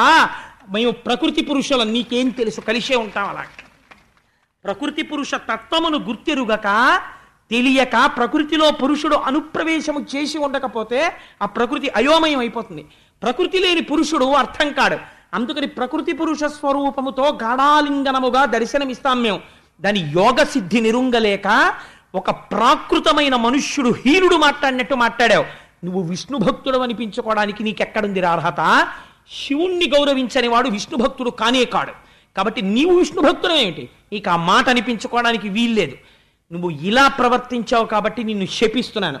నువ్వు ఉత్తర క్షణము రాక్షస యోని యందు జన్మించి, కానీ నువ్వు చేసినటువంటి తపంబు చేత శ్రీమన్నారాయణుని చేరెదవుగాక అని అనుగ్రహించింది. అనుగ్రహిస్తే విమానంలోంచి కింద పడిపోయాడు. కింద పడిపోయి తల్లి పాదముల మీద పడి సాష్టాంగ ప్రణిపాతం చేసి నమస్కరించి ఒక మాట అన్నాడు. అమ్మా, అనంతుడి దర్శనం చేశాను, సంకర్షణుడి దర్శనం చేశాను, ఆదిశేషుణ్ణి స్తోత్రం చేశాను, విమానం ఎక్కి తిరిగాను. కానీ ఎన్ని జన్మలలోంచో ఉండిపోయిన చిన్న అవిద్య, అజ్ఞానం ఎక్కడో ఉండిపోయింది. తల్లి, నీ మ్రోలకొచ్చి ఒక వెకిలి నవ్వు నవ్వాను, ఇంత శాపాన్ని పొందాను. అమ్మా, నువ్వు శపించినటువంటి శాపం నన్ను ఉద్ధరించడానికే అనుకుంటున్నానమ్మా. అలాగే నేను రాక్షసయోని యందు జన్మిస్తాను, నా అజ్ఞానము అక్కడతో తొలగుగాక అని నమస్కరించి క్షమార్పణ చెప్పి ప్రణిపాతం లేచి విమానం ఎక్కి వెళ్ళిపోయాడు. వెళ్ళిపోతే పరమశివుడు అన్నాడు, ఇది శివుడు అంటే. ద్వంద్వములు ఎరుగడు. ఆయన అన్నాడు, పార్వతి చూశావా, వీడు భక్తుడంటే. నువ్వు ఇంత శాపం ఇస్తే వాడు కసుగందలేదు, నేల మీద పడి సాష్టాంగం చేసి, అవునమ్మా నాది దోషమే, చూసావా ఎన్ని జన్మలలో ఉండిపోయిన విద్యో ఠక్కని పటమరించింది, ఇంత దర్శనం చేసిన. తల్లి, ఆ శాపాన్ని భరిస్తాను, నా అజ్ఞానం పోతే చాలమ్మా అన్నాడు. నిజమైనటువంటి విష్ణు భక్తుడైనటువంటి వాడికి ఇటువంటి సత్వగుణం కలగాలి. కాబట్టి వీడు విష్ణు భక్తుడే. పార్వతి, ఈ భక్తి వీడిని రక్షిస్తుంది. రక్షించి ఒకనాడు ఇంద్ర సంహారం కోసమని త్వష్ట ప్రజాపతి చేసిన యజ్ఞగుండంలోంచి వృత్రాసురుడిగా పైకొస్తాడు. వచ్చిన ధర్మం నిర్వర్తించాలి కాబట్టి యుద్ధం చేస్తాడు. మనస్సు మాత్రం శ్రీమన్నారాయణుడి దగ్గర పెడతాడు. తొందరగా చంపేవయ్యా, వెళ్ళిపోతానంటాడు అని పడిపోయి శ్రీమన్నారాయణుణ్ణి చేరుకుంటాడు. పరస్పర భిన్నత్వం కలుగుతుంది. నీ శాపము చేత రాక్షసుడవుతాడు, తాను చేసుకున్న సుకృతము చేత అపారమైన భక్తితో నిలబడిపోతాడు. ఇంత పరమపావనము ఈ ఆఖ్యానము. కాబట్టి నరనాథ, ఈ వృతునకు రాక్షసాకృతి కలిగిన ఈ పుణ్య కారణంబు చిరపుణ్యుడైనట్టి చిత్రకేతు మహానుభావంబు భక్తితో పరగవిన్న చదివిన వారికి సకల దుష్కర్మముల్ శిథిలంబులై కడు చెదరిపోవు సకల వైభవంబులు సమకూరు తమయంత తోల్కాడు కోర్కొలతోడ కూడి నిర్మలాత్ములగుచు నిత్య సత్య జ్ఞాన నిరతులగుచు విగత దురితులగుచు బంధుమిత్ర పుత్ర పౌత్రాదులను కూడి అనుభవించుచుందురధిక సుఖము. ఇహమునందు వాళ్ళు ఏమైనా ప్రమాదము రావలసి ఉంటేటువంటి ప్రమాదములు తొలగి పుత్రపౌత్రాభివృద్ధిగా 3 తరాలు చూసి ఇహమునందు సమస్త ఐశ్వర్యమును పొంది అంచమునందు భక్తి జ్ఞాన వైరాగ్యములు కలిగి మళ్లీ పుట్టవలసిన అవసరము లేనటువంటి పునరావృత్తి రహిత శాశ్వత శివ సాయుధ్య స్థితిని కటాక్షించగలిగిన మహోత్కృష్టమైనటువంటి ఆఖ్యానము ఈ వృత్రాసుర వధ. ఎందుకు రాక్షసయోని ఎందు పుట్టి ఇంతటి భక్తుడయ్యాడో ఈ రహస్యాన్ని ఎవరు వింటున్నారో వాళ్ళకి ఉదారముగా శ్రీమన్నారాయణుడు ఈ వరం ఇచ్చాడని ఆనాడు వ్యాసభగవానుడు చెబితే శుకుడు పరీక్షిన్ మహారాజుకి చెప్తే మన అదృష్టము కొలది పోతనామాచ్యుల వారు ఆంధ్రీకరించి ఈ అమృత ఫలాన్ని మన చేతనుంచారు. ఇటువంటి దివ్యమైన ఆఖ్యానమును పూర్తి చేసి ఇంకా రేపటి నుంచి అన్నీ ఇప్పటి వరకు చెప్పినవన్నీ అమృత భాండములే, అద్భుతమైన వస్తాయి. నాదొక్క విజ్ఞాపనమ్మా, ఎదర క్షీరసాగర మథనము ప్రారంభమైపోతుంది ఇంకొక 2 రోజుల్లోనో 3 రోజుల్లోనో. నేను చాలా ఆర్తి చెందుతున్నాను ఒక విషయం కోసం. సాధ్యమైనంత వరకు శుక్రవారం నాడు సాయంకాలం లక్ష్మీదేవి క్షీరసాగరంలోంచి ఆవిర్భవించిన ఘట్టం చెప్పాలి అని. ఎందుకనంటే శుక్రవారం అసుర సంధ్య వేళ లక్ష్మీదేవి పుట్టడం వింటే, ఆవిడ చూపుల గురించి వింటే అపారమైన పుణ్యము కలిగి దరిద్రమునకు హేతువైన పాపం పోతుంది. 2, శనివారం మనకి వెంకటాచలపతి శ్వేతవరాహ కల్పం వరకు ఆయన పరిపాలకుడు. మరి శనివారం నాడు సాయంకాలం చక్కగా మనం లక్ష్మీ కళ్యాణ ఘట్టం చెప్పుకుందాం. ఎంత అందంగా ఉంటుందో ఆ లక్ష్మీ కళ్యాణం ఇందురుగాని. ఆదివారం నాడు సాయంకాలం తల్లులందరూ సువాసినులందరూ దాని చేత అందరికీ లక్ష్మీ కటాక్షము కలగాలి, అమంగళము తొలగాలి అని ఆదివారం నాడు సాయంకాలం మనం అందంగా లక్ష్మీ పూజ చేసి, మనకి జగద్గురువులై భిక్ష పెట్టారు కనకధారాస్తోత్రం శంకర భగవత్పాదులు. ఆ రోజు పూర్తవగానే పూజ, ఆడవారు మగవారు ఎవరు దరిద్రం అక్కర్లేదనుకుంటున్నారో, ఎవరు మంగళములు కావాలనుకుంటున్నారో, ఎవరు ఐశ్వర్యంతో భక్తితో జ్ఞానంతో వైరాగ్యంతో ఈ జన్మని సార్థకం చేసుకోవాలనుకుంటున్నారో అటువంటి వాళ్ళందరం అసుర సంధ్య వేళ ఇంతమంది తల్లులు కలిసి లక్ష్మీదేవిని అర్చించి శ్రీ సూక్తంతో కుంకుమార్చన చేసి ఇన్ని 100 మంది నీరాజనం ఎత్తినప్పుడు అమ్మవారిని ఇంతమంది తల్లులలో చూసి పొంగిపోయి ఇంతమందిని కలిసి విశ్వామరేంద్ర పద విభ్రమదాన దక్ష ఆనందహేతురధికం ఉరవిద్విషోపి ఈశన్ నిషీదతు మయిక్షణమిక్షణార్థ ఇందీవరోదర సహోదరమిందిరాయా అన్న కనకధారా స్తోత్రం చేస్తే ఎందుకు రక్షింపబడం? అమ్మవారి గురించి మనకి జగద్గురువులు అంతటి అభయం ఇచ్చారు శంకర భగవత్పాదులు. ఆ కనకధారా స్తోత్రాన్ని అనుసంధానం చేద్దాం. అంతటి మహత్తరమైన రోజులు వచ్చేస్తున్నాయి. ఇంకా రేపు ప్రహ్లాదోపాఖ్యానం వస్తుంది. ఎటువంటి ఆఖ్యానములో ప్రారంభమవుతాయి క్షీరసాగర మథనం అవి. అందుకని సాధ్యమైనంత వరకు శుక్రవారం నాడు తప్పకుండా అందరూ లక్ష్మీదేవి ఆవిర్భావాన్ని, శనివారం నాడు కళ్యాణాన్ని విని అందరం తరిద్దాం. చెప్పేవాడిని నేను సమర్థుణ్ణి కాకపోయినా మీ ఆర్తి చేత మీరు తరించెదరుగాక, మీకున్న ఆర్తి చేత అని.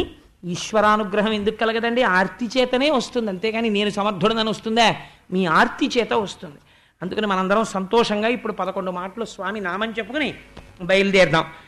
గోవింద హరి గోవింద గోకుల నందన గోవింద, గోవింద హరి గోవింద గోకుల నందన గోవింద, నిఖిల లోకేశ గోవింద గోకుల నందన గోవింద, ఆనంద రూప గోవింద, గోవింద హరి గోవింద గోకుల నందన గోవింద, శేషాద్రినిలయ గోవింద, గోవింద హరి గోవింద గోకుల నందన గోవింద, పద్మనాభ హరి గోవింద, గోవింద హరి గోవింద గోకుల నందన గోవింద, పరమదయాళో గోవింద, గోవింద హరి గోవింద గోకుల నందన గోవింద, ఇహ పరదాయక గోవింద, గోవింద హరి గోవింద గోకుల నందన గోవింద, శేషాద్రినిలయ గోవింద, గోవింద హరి హరి గోవింద గోకుల నందన గోవింద ఆనందరూప గోవింద గోవింద హరి గోవింద గోకుల నందన గోవింద స్వయం ప్రకాశ గోవింద గోవింద హరి గోవింద గోకుల నందన గోవింద పద్మనాభ హరి గోవింద గోవింద హరి గోవింద గోకుల నందన గోవింద తిరుమలవాస గోవింద గోవింద హరి గోవింద గోకుల నందన గోవింద శేషసాయివి గోవింద గోవింద హరి గోవింద గోకుల నందన గోవింద. ఇవాళ కథాక్రమంలో నేను ఒక చిన్న అదనపు మలుపు తీసుకున్నాను, మీరు గుర్తించే ఉంటారు. వృత్రాసురుణ్ణి మరి ఇంద్రుడు సంహరించాడు కదా, బ్రహ్మహత్యాపాతకం ఎలా తప్పుకున్నాడు అప్పుడు. ఇప్పుడు దాన్ని చిత్రకేతోపాఖ్యానాన్ని పక్కన పెడితే ఈ గొలుసు పూర్తవదని ముందు చిత్రకేతోపాఖ్యానాన్ని పూర్తి చేశాను.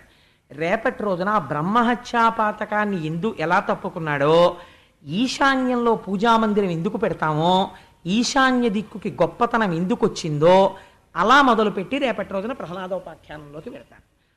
సర్వం శ్రీ ఉమామహేశ్వర పరబ్రహ్మార్పణమస్తు. స్వస్తి.